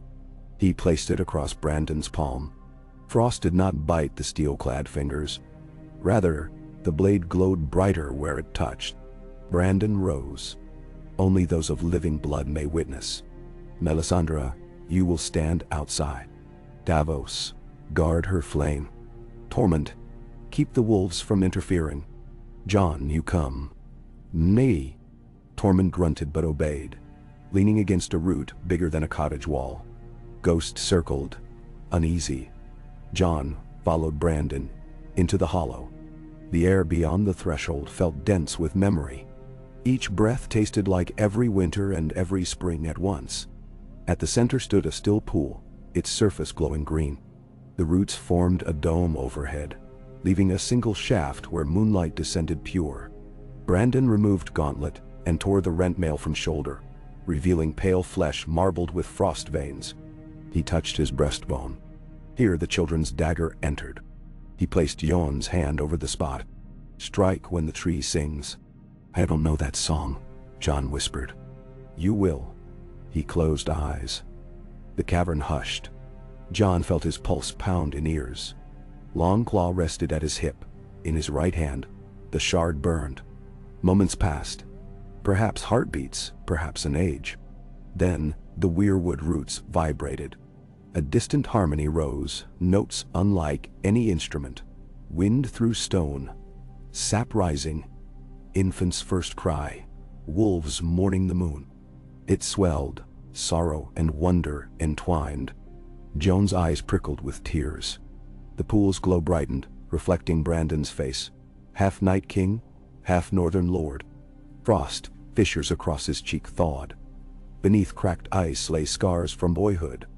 The song crescendoed. Brandon opened eyes, blue brilliance fading into storm gray exactly like Jon's own. "Now," he breathed.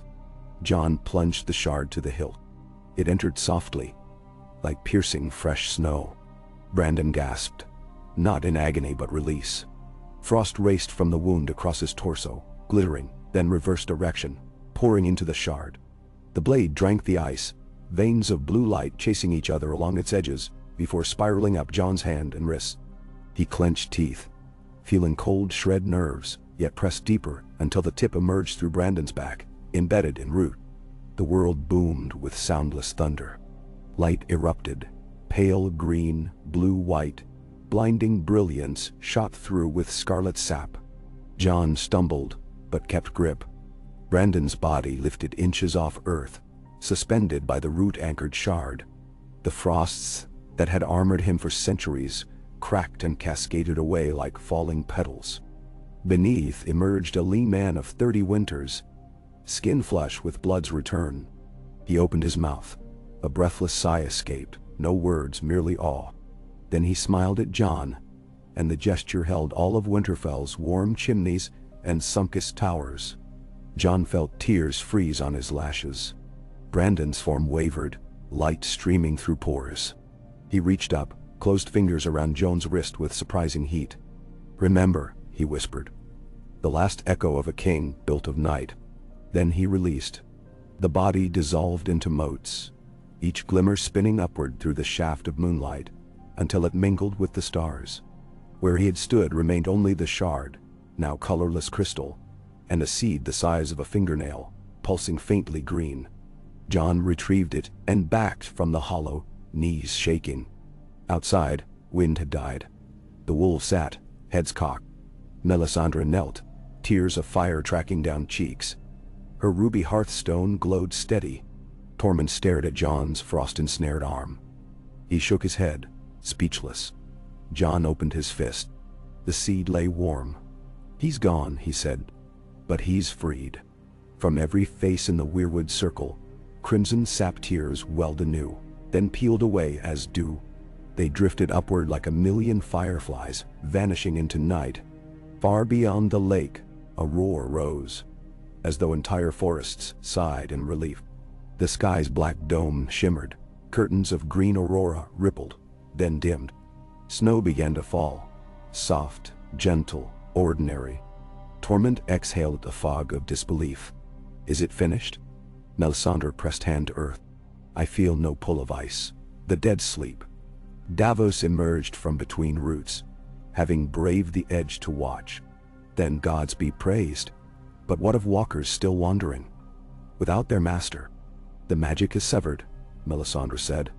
"Whatever lingers will fade with each dawn." Jon stared at the seed. "Hey," said Remember. He murmured. He tucked it inside jerkin over his heart.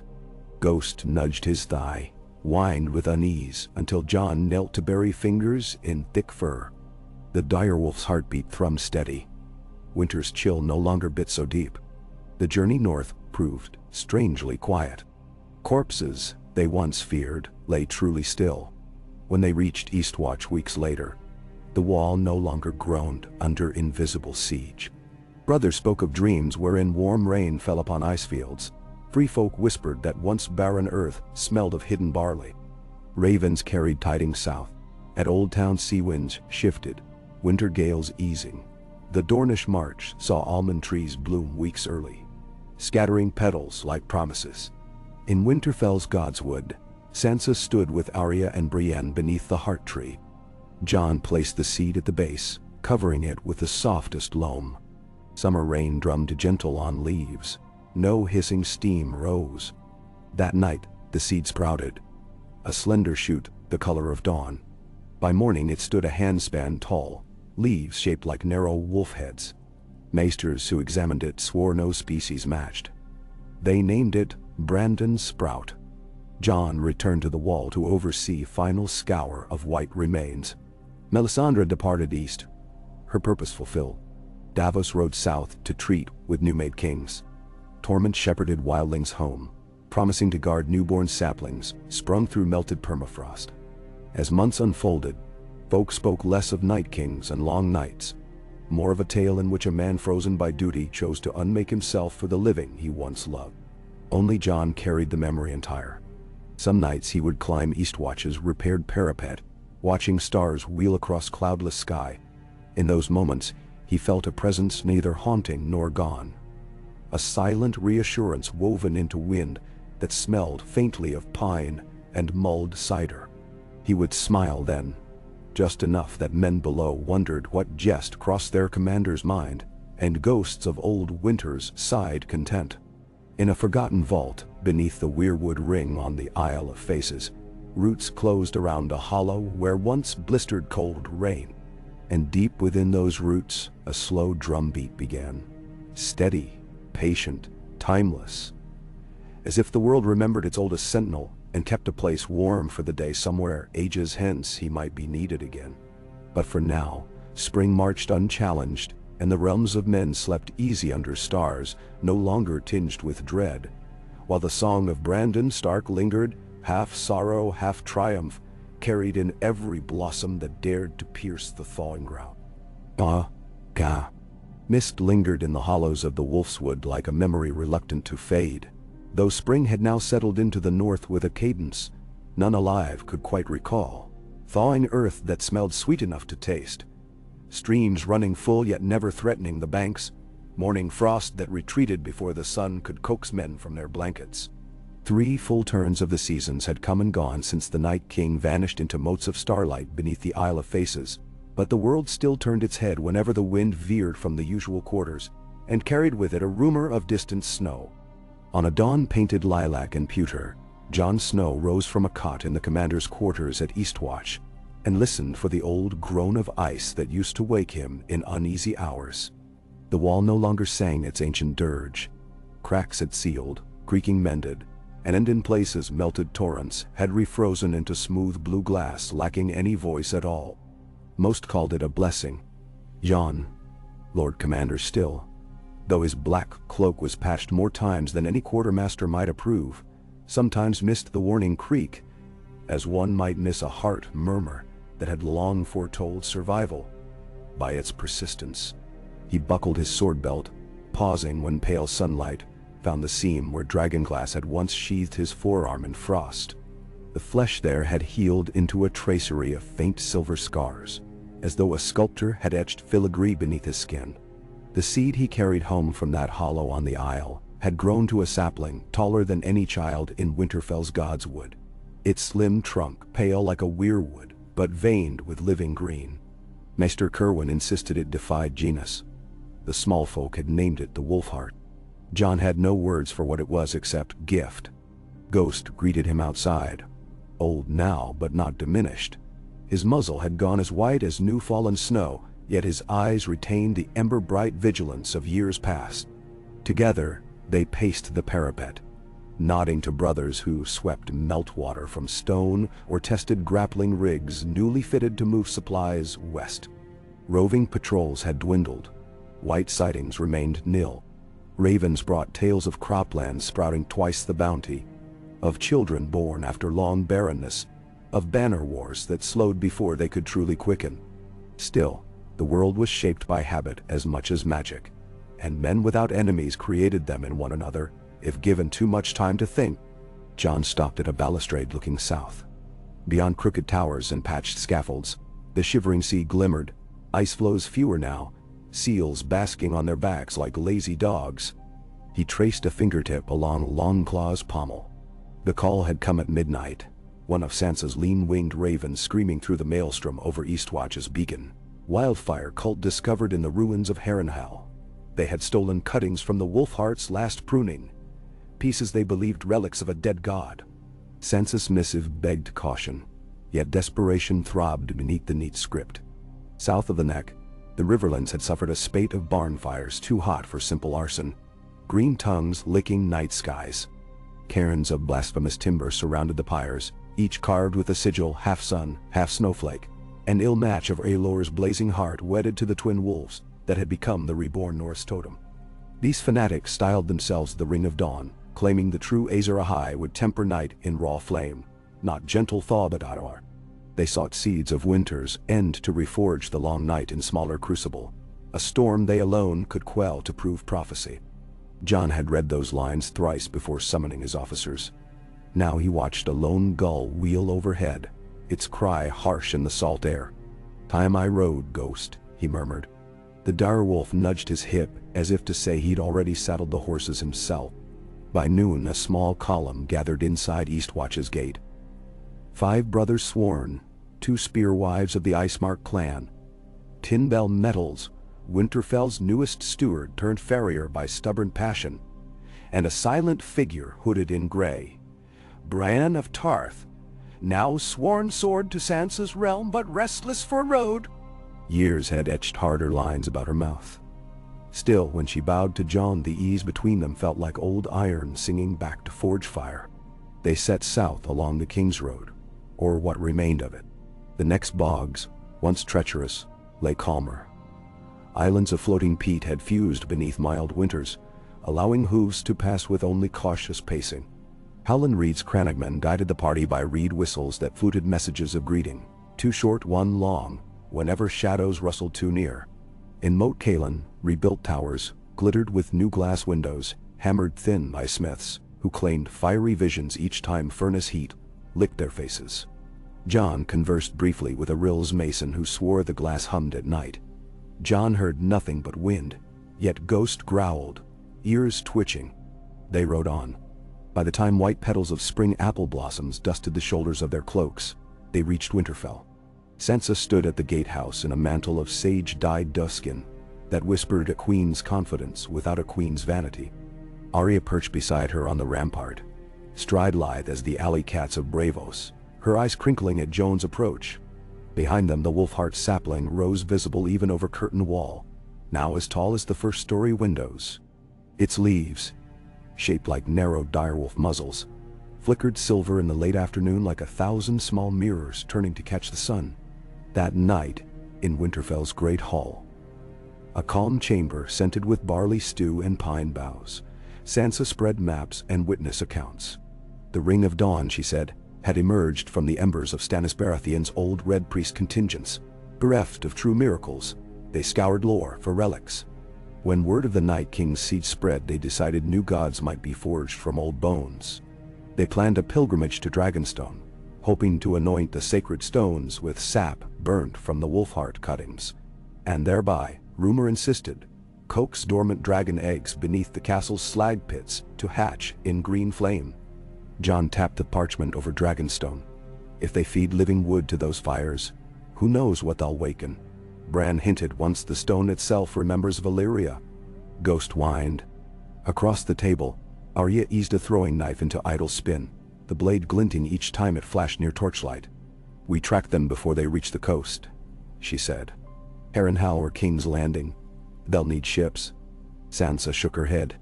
Reports say Blackwater Bay roils with squalls this month. They might move east through the mountains to Gulltown instead. She drew her finger southeast. But first they must pass Crow's Cup's Ford. Brienne folded arms. A narrow gorge, stone slopes both sides, easy to hold, easier to ambush. Jon looked to Brienne. Ride hard and reach the gorge before them. We set barricades, capture as many as possible. No slaughter unless forced. Tinbell Nettles coughed politely. Begging pardon, Lord Lady Sansa, she corrected with blush. Every orchard along the road is leafing sooner than expected, but the weather swings quick. Lord Bran's diaries describe the ring as zealots unafraid to torch crops if denied. They could come by secret path to burn us out. Dabney. Jon nodded. Then we'll bring the one thing they seek. The hall fell quiet. Sansa straightened. You mean the seed? The sapling, Jon said. Heads whipped toward him. We carry a cutting of the wolfheart ourselves, under watchful guard. Show the zealots we will not trade hostage for peace. Brienne stared, aghast. That tempts them nearer, not turns them back. Exactly. Jon laid a steady palm on the map. Don't lure them into the gorge. If the wolfheart is bait, they'll come fast, break formation, reveal leaders. Arya grinned, flicking the blade into sheath. I like cat and mouse. Sansa's worry flickered across blue eyes, but she dipped her head. Very well. Maester Kerwin says a single branch with living buds can survive days in damp moss. He must cut it at dawn. Her gaze lingered on Jon. Take care. When you hold that branch, you hold Brandon's final heartbeat. Dawn broke silver on wolfheart leaves. Kerwin, hands trembling though he'd braved flaying winds and sleepless nights enough, clipped a branch no thicker than a sparrow's ankle. 7 buds, tips blush green. He wrapped it in linen soaked with melted snow from the first spring thaw. Water that had run off the wall itself, captured and purified. Bran had once told Kerwin that water remembered more than stone. The maester prayed memory would serve as shield. 2 hours later the column rode again, this time bigger.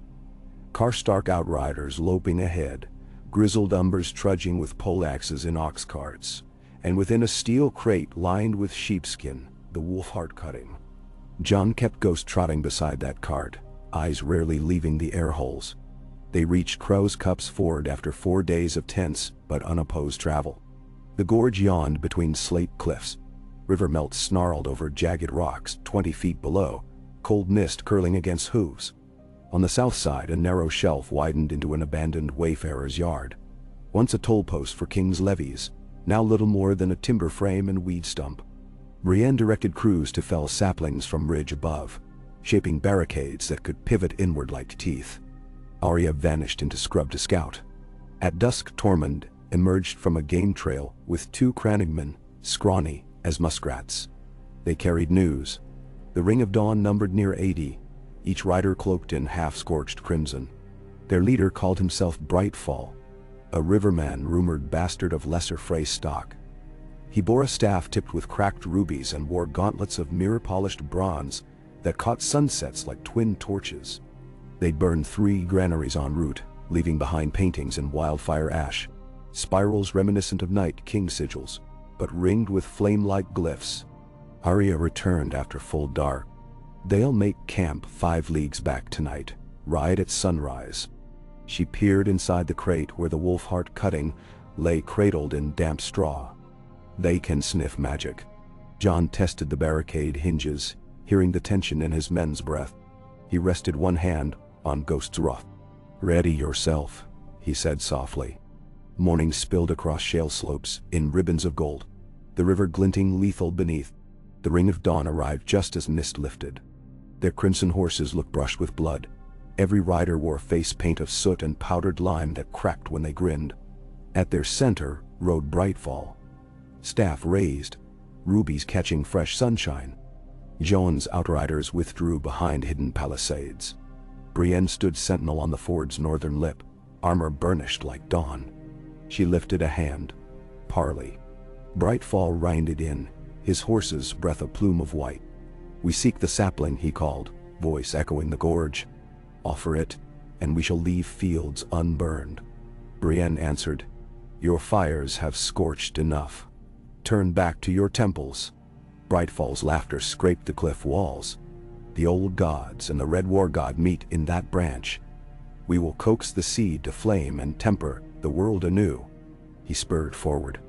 Brienne drew Oathkeeper and planted it tip down in earth. "Come claim it then," she invited. The zealots howled, charging. Barricades snapped up, horses balked. Karstark bows sang. Arrows stitched outer ranks, though many riders wore mail scavenged from old Frey armories. Firepots lobbed from ring skirmishers hissed green as they burst against timber, but wet hides smothered sparks. Brightfall pressed near, staff raised. He thrust toward the crate now hauled into open yard by 4 brothers. Ghost erupted from behind cart wheels, fangs burying in Brightfall's horse's fetlock. The beast screamed, bucked, Brightfall tumbled.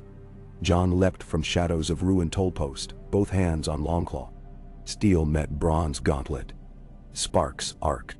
The ruby on Brightfall's staff shattered, disgorging flickers of emerald flame that licked Jon's sleeve, but found no tinder. They died against cloth damp with morning dew. Arya darted behind Brightfall, blade glimmering. She slashed the strap securing his breastplate, yanked him off balance. Brienne wrestled 2 zealots at once, their scimitars scraping fruitlessly across her glad steel shoulders. Torment swung a felled limb as mace, ribs snapped. But more zealots poured into the yard, clambering over barricades that groaned under weight. Smoke thickened. A stray pot ignited an oak beam above the cart. Flames shot skyward, sparks raining onto the crate. One ember slipped through slat. Jon glimpsed it fall, as though in slow dream, and felt his heart drop back into old ice.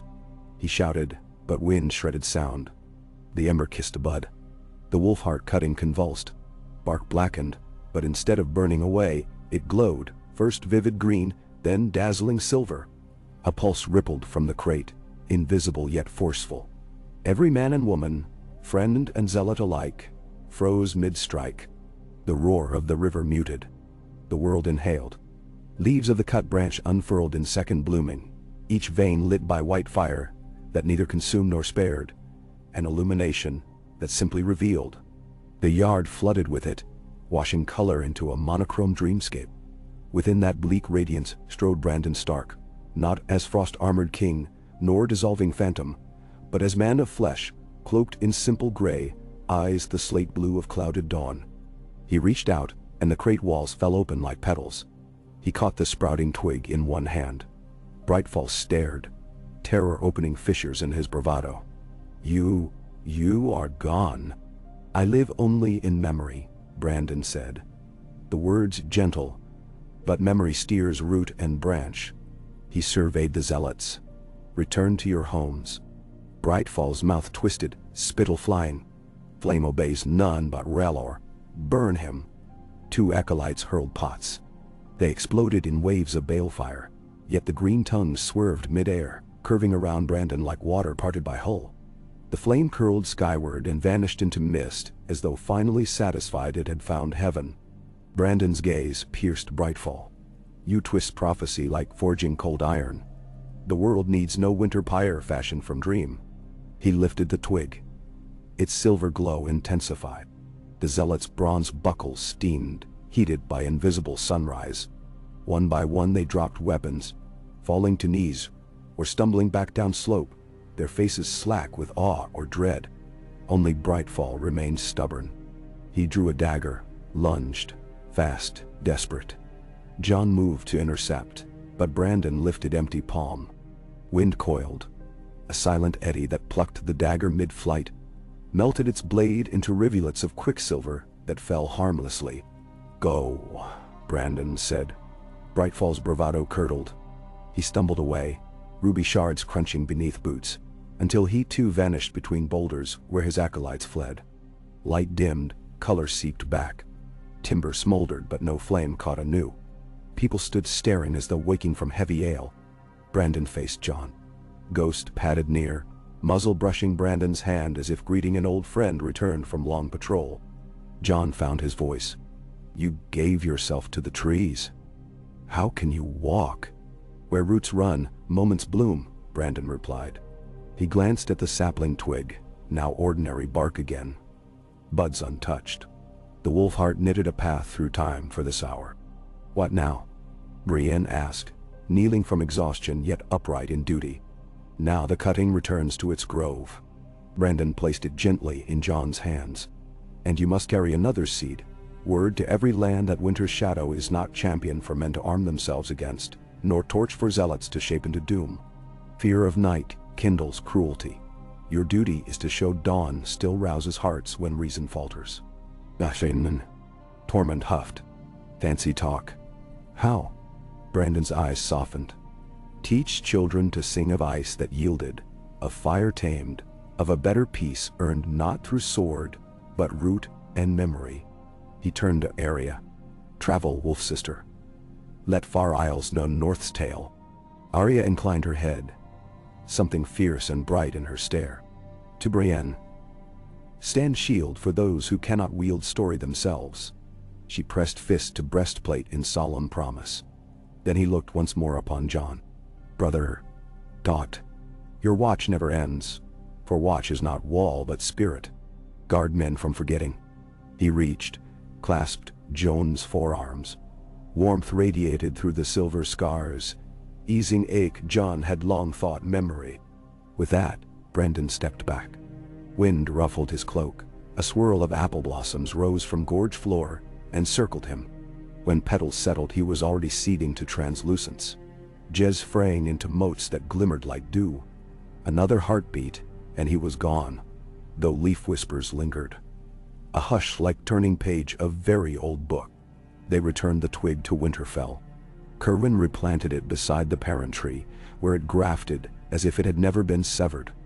By midsummer, the wolfheart bore tiny white flowers, each shaped like a six-pointed star. Bees adored them. Sansa instructed beekeepers to gather honey only after blossoms fell, claiming taste of frost and heather lingered together. Word of the battle at Krauskup's fort spread. Some called it the miracle of the silver leaves. Others whispered a new age of balance had dawned. The ring of dawn dissolved. Many former zealots sought service repairing barns they had scorched. Brightfall vanished, though a rumor whispered that a penitent smith's apprentice in Gulltown bore a scar shaped like a flame-split wolf. Jon resigned his command the following autumn, his vows fulfilled twice over. He left Castle Black in the hands of Sir Brennan Marsh, no relation to the late Lord Marsh, but a steadfast soul nonetheless, and took go south on quiet roads, stopping at hamlets to speak of winter, ended by sacrifice, of seeds more potent than swords. Farmers listened, then planted apple orchards near their hearth trees. Men who had once sharpened axes against invaders now taught their children to graft scion to rootstock. Arya sailed far winds east across the Sunrise Sea, where she told Corthian spice merchants how northern forests hummed with returning elk. She visited Yi, where golden emperors enshrined a single wolfheart seed in jade casket. In Old Volantis, red priests argued the miracle proved Aralor's infinite faces. Arya merely smirked, recited Brandon's warning in stark-accented Valyrian, and left them muttering in scented cloisters. Brienne became shield to Lady Sansa indeed, as well as oath, traveling on circuits of justice that halved banditry in every valley they visited. When a petty lord from the Dreadfort's ruins refused tithe for spring road repairs, Brienne challenged him to single combat in the clay his men had stolen. She disarmed him with sking gentleness, made him sign charter of improved transport that same afternoon. Years unfurled. The Wolfheart rose in stature until its crown brushed rampart heights. Its leaves turned silver gold each autumn, returning to green come spring. Maesters debated furiously whether its cycle forecast harvest yields. Some argued Wolfheart pollen drift timed the faintest shift of the planet's axis. But peasants cared only that winters gentled, that wolves returned to woods yet seldom threatened villages, as though commanded by unseen warden to keep respectful distance. On one crisp evening under a hunter's moon, Jon stood at the edge of Winterfell's godswood with an old cloak about his shoulders. Sansa came beside him, her cheeks pink from chill. They watched frost glitter along branches, not biting enough to harm the late apples. "I thought leaving the wall would bring peace," Jon murmured. "I find the road holds richer clamor, yet heart still roves." Sansa linked arms. "Peace is seldom still, brother. It is a garden always needing another path weeded, another seed tended." She nodded toward the Wolfheart.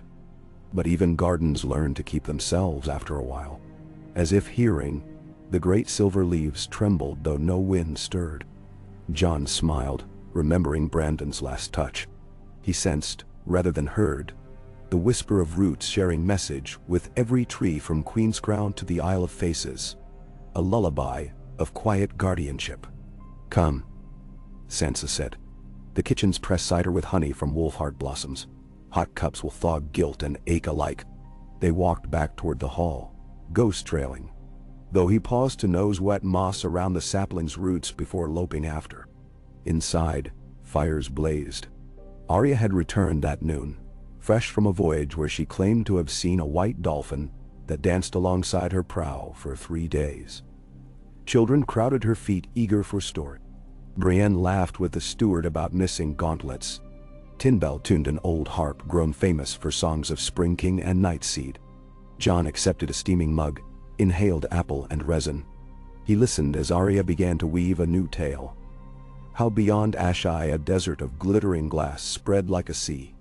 How in that desert grew a single silver-leafed sapling whose roots tasted salt but still bore fruit sweet as hope. She swore she'd walk beneath its shade someday. The children gasped, hungry for adventure.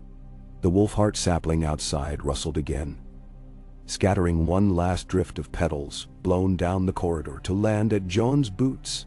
He bent, picked one, not quite green nor silver, but shimmering hue of dawn light striking new snow. He tucked it behind a 6-year-old girl's ear, Sansa's youngest ward, daughter of a crofter lost to plague. Her round face lit up. Jon caught Arya's eye. She winked, and for heartbeat Brandon's silhouette shimmered over her shoulder. An illusion born of firelight and memory, yet comforting. All around them stories pooled, each laugh, each footstep, each chord of Tinbell's harp a promise that should winter ever stir anew. Men and women would not wait shivering upon walls for rescue. They would meet it with seeds and songs and hearts unafraid to remember. Outside, snow began to fall. Soft, ordinary, harmless. It dusted ramparts, gilded the Wolfheart leaves in pearl. And under those gentle flakes, the world dreamed forward, trusting that whatever long shadows remained had lost their teeth, dulled by a man who once ruled night, but chose instead to nurture dawn. Indei. Ah! Clouds boiled crimson at sunset over the teeth of the fingers, their ragged spires chiseled black against a sky that bled like a forge. A salt wind scoured the cliff paths where no banner ever flew, save the stoop-wing gulls whose claims outlasted kingdoms. At the westernmost precipice, a lone figure in rough sailor's wool knelt beside a cairn of tide-smooth stones. He plucked a pink seashell from the pouch at his belt and set it carefully atop the pile. Whispering words the surf carried away before even he could judge whether they were prayer or apology. When he rose, the hood fell from his shorn head, and moonlight discovered a face once called Brightfall. He had sailed east after the miracle of the silver leaves, fled on a leaky cog, taken as payment from a smuggler who thought gold brighter than warning. Somewhere beyond the lonely light, Brightfall's old convictions had cracked like shoddy glass. Starless nights at the world's fringe left him nothing to preach but his own hollowness. Yet the voice, always that ember-tongued voice, still hissed inside marrow, telling him the true fire slept deep, waiting for a worthy pyre. He had tried to drown it in rum and in the shrill songs of Summer Island's ports, but the voice swam better than any fish and sang louder than any flute. Now 3 years since the ford, he had returned to Westeros as lean as a whip reed and twice as dangerous, for he traveled no longer in company of zealots, but with Silence, his only disciple. He knew the Wolfheart roots had spread far wider than men guessed. He meant to prune the world back to cinders, so it would grow again in the likeness he imagined somewhere between nightmare and scripture. Below Brightfall's cliff, torches kindled one by one upon the deck of a broad-keeled Drummond painted the green of old wildfire. Its crew were flensers from the stepstones, men who carved whales and worse along the sapphire straits, men to whom coin smelled like home. They waited now for their patron to descend, for he promised the richest haul the narrow sea had tasted since Maker. He promised them a burning tree whose ash could cure plague or cradle dragons. Even cynics will chase miracles if they glitter near enough to the purse. Brightfall touched the ruby still wired to a wrist guard. Fresh stone, not cracked, stolen from a sept in the Storm Isles, where priests of the Father once tallied tithes. He whispered to it. The gem flickered with a pulse like a little heart yearning for tinder. He turned toward inland darkness where, leagues away, forests marched south from Winterfell in silvered hush, and he tasted sap on the wind. The roots had spoken to him, oh yes, each night in fever dreams. We stretch as you stretch, we breathe, so find our breath and silence it. He recalled the Night King melting his proud crusade with a word, recalled fear drenching him colder than any ice. Fear was teacher, fear now guided his knife. A spark for the roots, he rasped, and began the descent to his waiting ship. Far inland, in the castle of White Harbor, gleaming marble bathed each dawn by tender waves, Jon Snow rubbed at the silver webs on his arm and felt a chill ripple that had nothing to do with breeze. He stood atop the sea tower's outer balcony where gulls screeched eye level and the tide's draft smelled of fish and ship tar. Beside him, Wyman Manderley's granddaughter Willa adjusted the brass sight of an outlandish spyglass gifted by Pentoshi traders. She tried to coax him to admire the first grain barge launched for the season. But Jon's gaze kept drifting north, through fog, beyond the horizon, as though somewhere out there, a hand tugged an invisible cord woven through his scars. Willa sighed with mock annoyance, lowering the spyglass. "Your mind wanders more than the gulls," she said, brushing a strand of wind-snarled hair from her brow. "Another premonition?" "Not a vision," Jon answered, voice low. "A tug, like old ghost fingers in the flesh. Your direwolf still sleeps at Winterfell's Godswood. Perhaps he dreams of you." "He would howl," Jon murmured. "This is quieter." "Wrong, but quiet." "It's home to it howling." When ravens came 3 mornings later, one from Greywater, one from the Isle of Faces, one from a newly established maester's rookery at Runestone, they all told the same uneasy story. Something was poisoning the root songs. Green seers who drifted in warded slumber felt jittery dark pockets in the net of weirwoods, as though severed limbs flexed spitefully against stump memories. The Wolfheart itself drooped. Leaves grayed around the edges before greening again in desperate flush. Maester Kerwin wrote of sap running thin and milky when it should have thickened sweet with midsummer vigor. Jon read each parchment thrice, then found himself already buckling sword belt. Willa and her retinue escorted him to the harbor. She placed the strange spyglass in his hands, pressing until his knuckles whitened. "This shows what eye and heart both miss," she said. "If you dare the focus." He thanked her, kissed her knuckles in the courtly fashion Davos had insisted a wandering Stark must practice if he wished to soothe southern hearts, and boarded a swift galley crewed by Karstark mariners. South-running trade lanes parted before the galley's black sails marked with silver wolf. Jon studied currents through Willa's lens each dawn, noting peculiar slicks of algae that shimmered too violently green, as though wildfire diluted itself in seawater. By night he pored over Bran's last journal leaves. Crowfoot script, scattered with sketches of vines hugging constellations. Bran wrote that memory is root work. Sever memory and root dies, yet sap may yet convulse into thorns. Jon traced that line until ink blurred. He understood little of trees, but knew battle when he heard it described in metaphors that bled. Winterfell felt bruised when Jon arrived. The Wolfheart's topmost branches sagged like sails in windless doldrums, their silver sheens tarnished by blotches, the hue of old bruises. Sansa met him in the courtyard, cheeks hollowed from watchful nights. She wore Maester's chain over her left shoulder now, though she would never claim the title.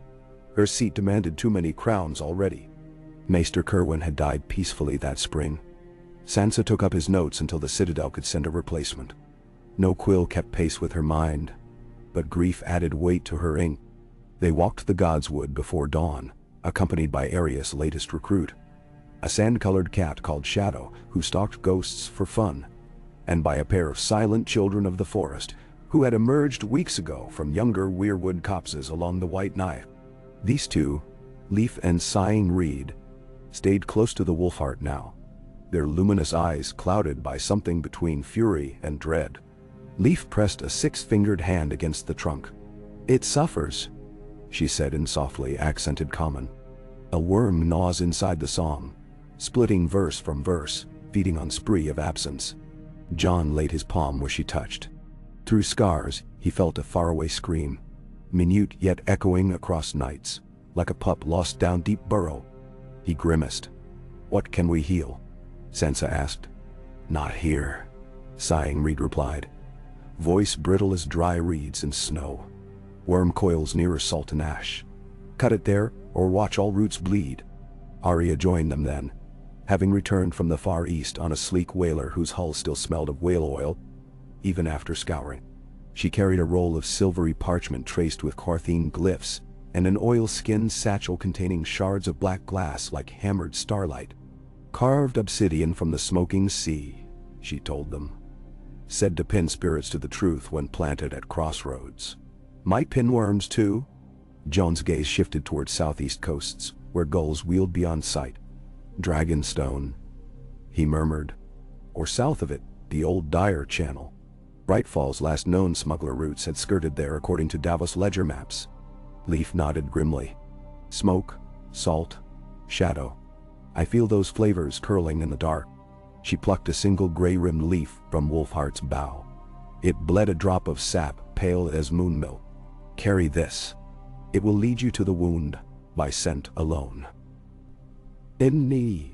So they assembled a fellowship of disparate threads.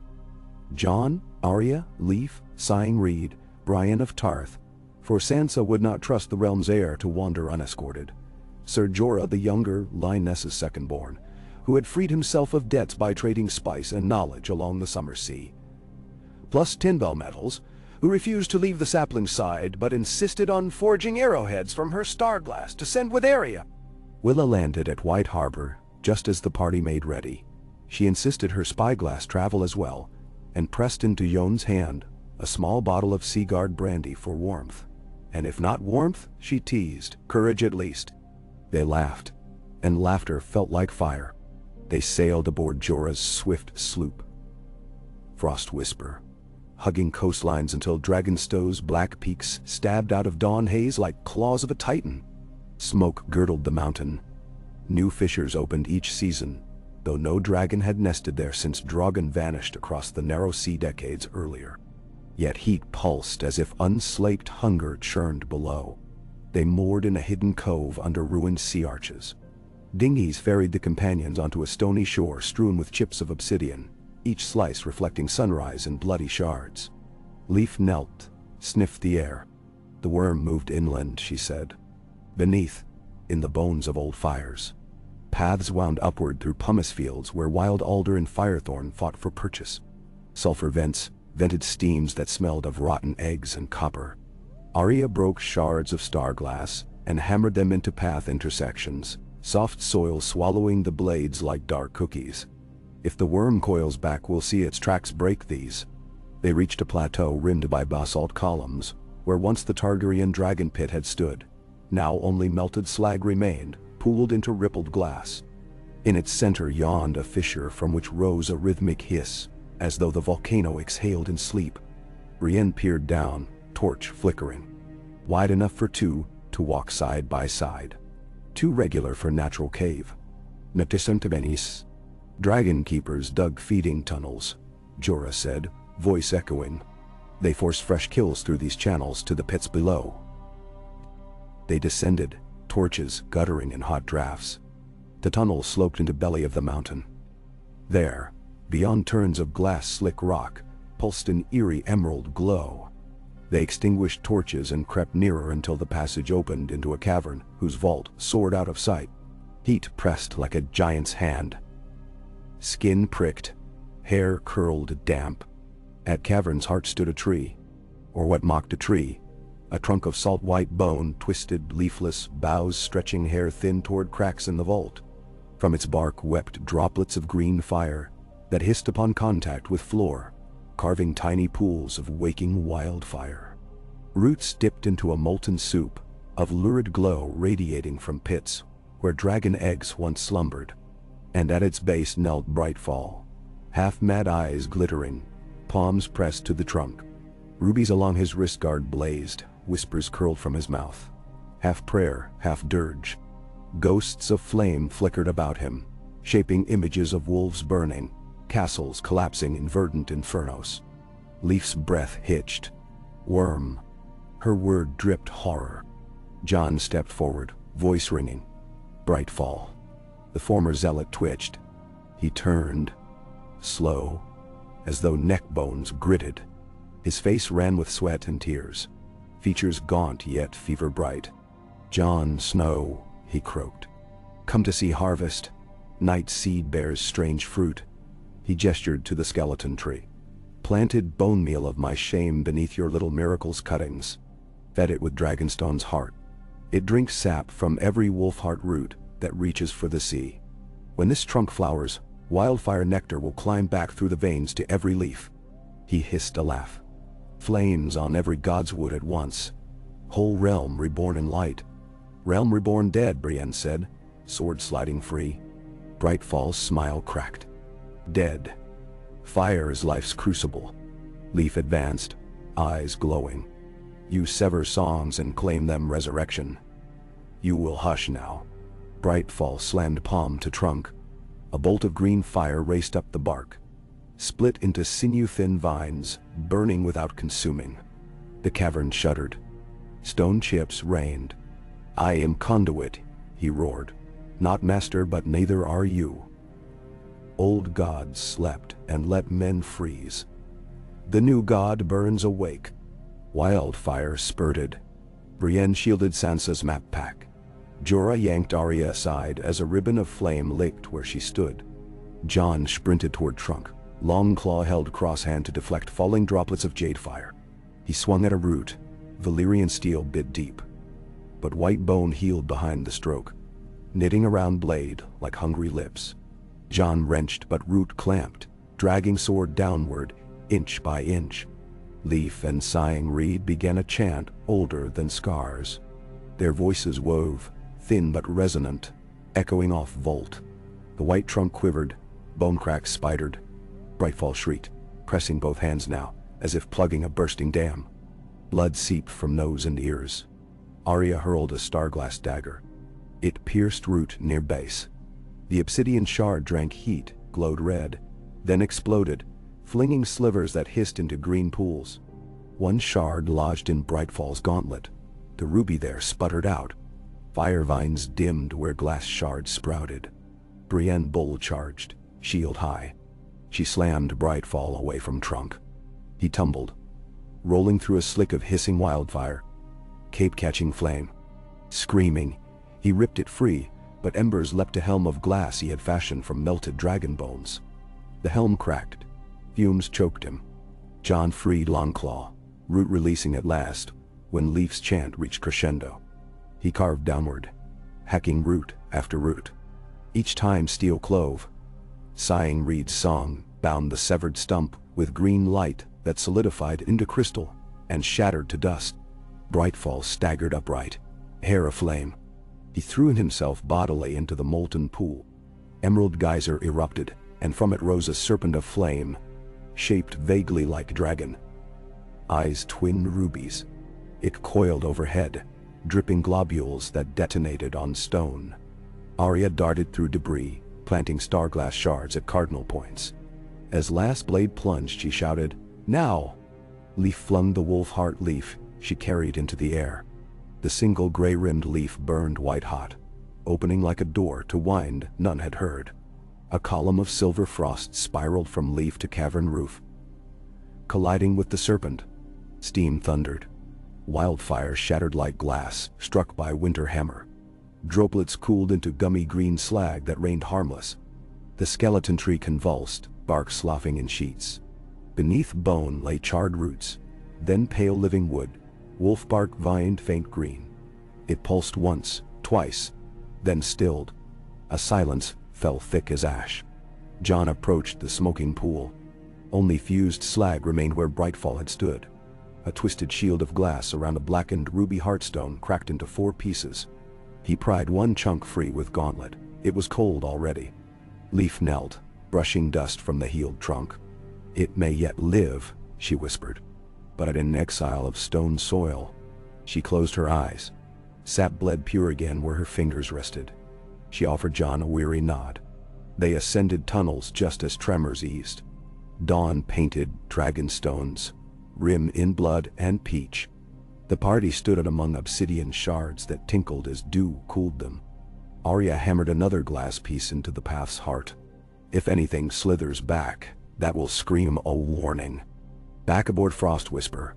Sighing Reed mixed Brightfall's cracked rubies with starglass fragments and wildfire slag. He poured them into a pouch that Leaf said must be buried at the base of the oldest weirwood on the Isle of Faces, where sap would drink their bitterness and imprison it in rings unseen for 1,000 seasons.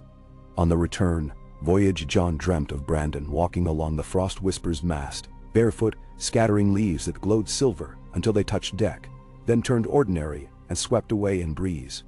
Brandon spoke no words, but the scars on Jon's arm warmed pleasantly. When he woke, ghost fingers tugged no more. They reached Winterfell during harvest's height.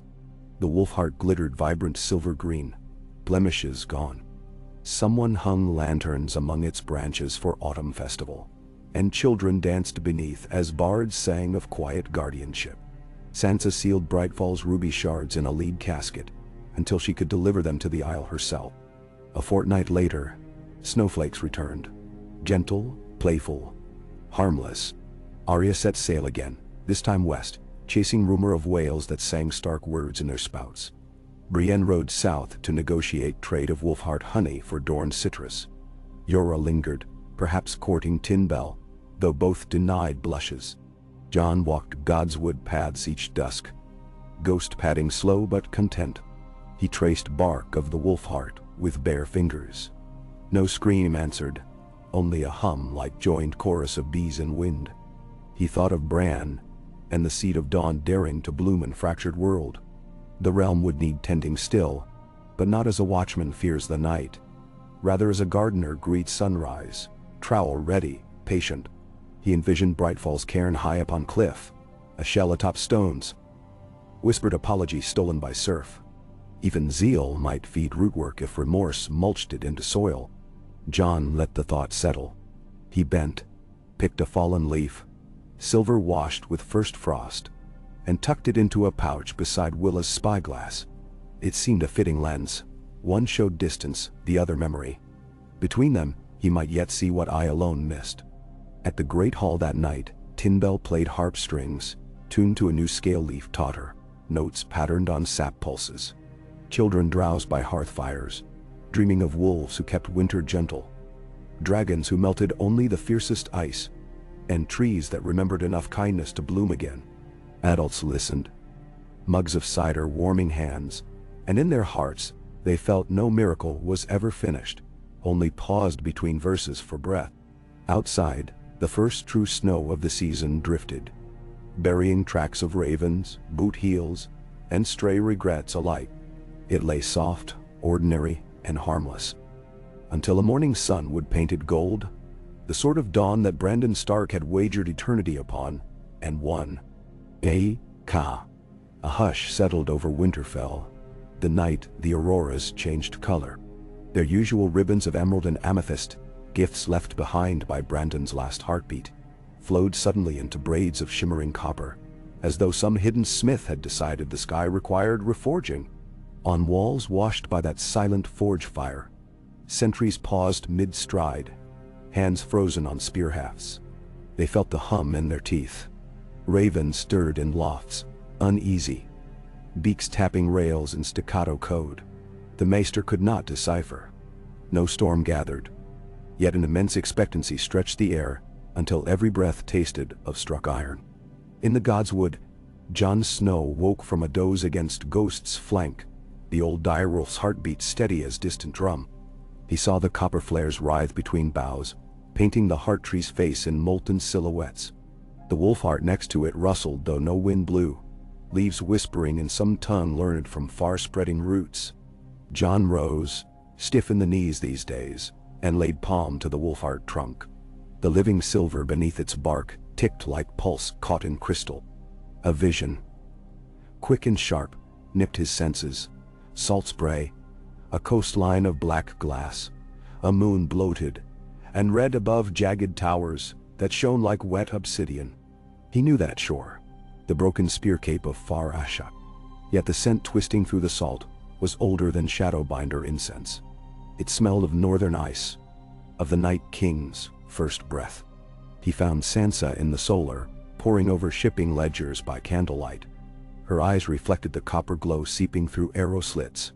She listened to his account without interrupting, only turning a signet ring round and round upon her finger. When he finished, she said, "A raven arrived from Bravos at dusk. Arya writes that Corthine Pearl, Divers uncovered a stone tree near the Straits of Saffron. Its branches were carved into wolf heads, yet the rock bleed sapped the color of bronze." She felt Brandon's touch in it, faint, muffled. She'd planned to write more, but the courier fled early. The sea began to boil near their hull, and the captain turned about. "Now." Jon's fingertips tingled. The copper in the sky, the bronze sap, some new alloy in the song. Bran warned that memory might sprout harmful blooms if tended by wrong hands. "Copper light," Sansa murmured, tasting the phrase. She closed the ledger, decision hardening her mouth. "I'll recall Ser Brienne from Gulltown. She rides for the sisters anyway to settle tariffs. She can squire me to White Harbor, if Winterfell's lady sets sail herself. Every maester court will pay heed to what we discover." She glanced up. "You must go to the tree Arya found, Jon. If Brandon's breath lingers there, perhaps you'll hear words the rest cannot." Jon's gaze slid to Ghost, now awake and watching them with eyes clouded yet still fierce. A journey east, across half the world. He'd thought himself too weathered for such ventures. Yet in the copper glow, he felt youth kindle, like an ember revived by fresh birch bark. "Arya will expect me, and I'll need others."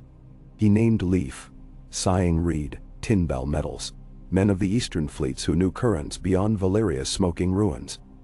The maester from Old Town who studied starfall metals and talked in his sleep about veins of heavens buried in the earth.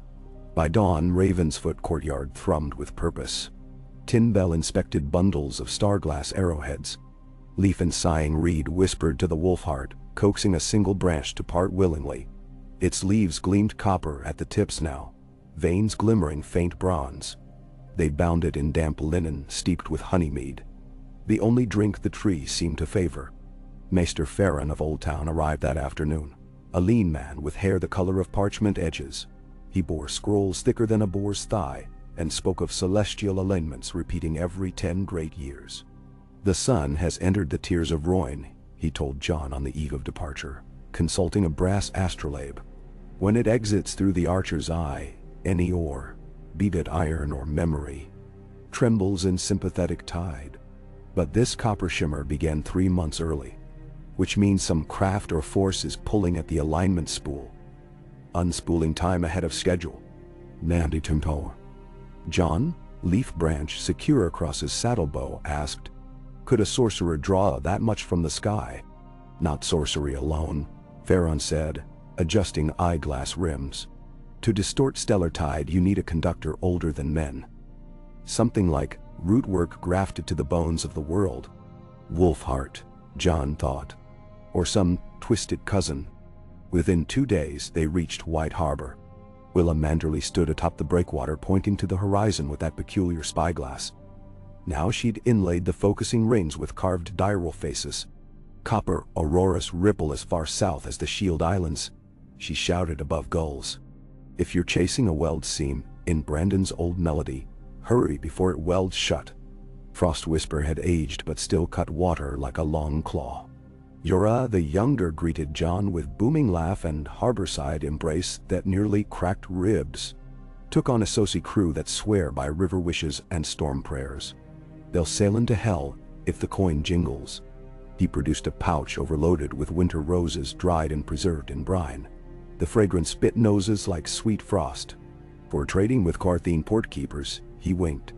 The sloop raised silver wolf sails and slipped into Winewater Harbor, coursing east along coastlines, glowing faint burnt umber each nightfall.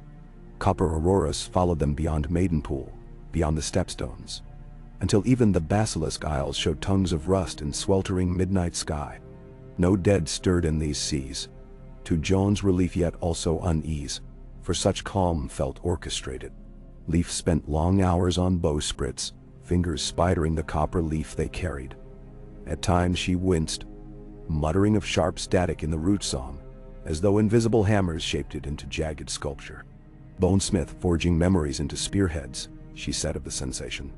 "If the alloy hardens, wound will not close." At Volantis, they transferred to a broader vessel, the Silver Loom, captained by a Lysine noblewoman exiled for mapping Forbidden Straits. Captain Althea wore lapis nose rings and greeted Jon with a flourish. "Ashai charges tariffs heavier than dragon bones these days. But with your northern name, I can bargain. They respect those flirtations between death and dawn." She tilted head at Ghost, impressed the beast had tolerated southern heat. Ghost gazed back, panting lightly, pale tongue lolling, like a half-moon. Upon the wider deck, Oria reappeared as if stepping from thin air, sea salt still clinging to hair. She touched knuckles to Jon's breastplate. "Foresaw your arrival. The pearl divers who found the stone tree are anchored off Carcosa's reef now. Makeshift shrine, torches all night. They guard it, but others gather. Red priests in coral robes, warlocks under steel headdress. And deeper in harbor floats a black barge shaped like eel skin. Its rowers chant punctured Valyrian. I smelled wildfire on their oars." "Noah. Bright Falls remnants?" Jon asked. "Or someone hungrier?" Arya said. "They talk of a copper crown waiting to be hammered on anvil of dragonblood. Whatever awaited shoreside, the sky above Ashai was wrong. Copper auroras there hardened into lattices, ruled bars caging stars. When the Silver Loom glided up the oily silver sea, the water's mirror showed bars below too. The constellations looked imprisoned top to bottom in a silent amber fort." On first night anchor, Jon examined the stone tree by torch. Its trunk rose 12 feet, limbs petrified moon-gray. Yet inside fissures glowed bronze sap, trickling lazy, refusing to harden. The effect resembled metal veins breathing. He pressed the wolfheart branch to trunk. Resonance hummed. A sibling recognition beneath pain. Leaf and sighing reed circled, chanting root songs. Maester Farron measured vibrations with forked crystal rods. He reported interference frequencies spiking each time bronze sap welled. Someone is drawing blood from memory, refining impurities out and leaving copper behind. That's why auroras changed. They're slag in the forge. Night after night, more boats arrived. Sothorios mystics, a Talazian magocracy envoy. Even distant Ibonese whalers whose tattoos glittered green under new shimmer. Some prayed, some bargained, many quarreled. Captain Althea kept her crew armed. On the 5th night, very late, Distant war drums rolled over water. Shapes paddled the black barge forward. At its prow stood a figure in half-melted bronze mask. Eyes twin, cross-slits bleeding light. He raised a staff of fused rubies and star-glass shard. With each tap of staff on deck, a drum answered from mountains behind city walls. The copper bars in sky rippled. Leaf hissed, an old curse. Bonesmith found his anvil. Jon stepped before the stone tree, long claw bare. The masked figure's voice reached across water, deep as whale cry. Memory's alloy shall bind sky to sea. All songs funnel to one crown. Surrender the sister bow. No. Arya vanished, shadow dancing across other decks to sabotage boring lines. But as she moved, copper lines in sky shifted, scanning, then spiked it downward. A cage of aurora descended, biting the sea into rings. Arya stumbled as if iron bars slammed in her path. She snarled, bounding away. Ghost's hackles bristled, eyes glowing in copper light. Tinbell notched star-glass arrows, loosing them into aura bars. They hissed and warped, but bars reknitted. Leaf flung handful of wolf heart petals, which turned silver arrows, punching holes in cage that closed behind them. Jon realized this wasn't mere sorcery but linked forging. The barge's staff worked like hammer. The aurora bars wrought memory. The stone tree served as crucible. If he let their wolfheart copper branch join, then every root might become ore for conquest. He leapt onto the stone trunk, kneeling atop its ridged bark. "Bran," he whispered. "Old brother, if any breeze of you remains, I need your breath now." A tremor rippled through the petrified limb. For a heartbeat, Jon smelled pine resin beneath salt. He heard faint laughter, children chasing puppy across Winterfell snow. He thrust the copper leaf branch deep into a glowing fissure. A blinding flare erupted. Bronze sap flooded up, engulfing his hand, then hardened into gauntlet of living metal that clamped to his skin. Pain tore memory open. He was boy again. He was the Night King's target again. He was stag at bay in Grenwinter.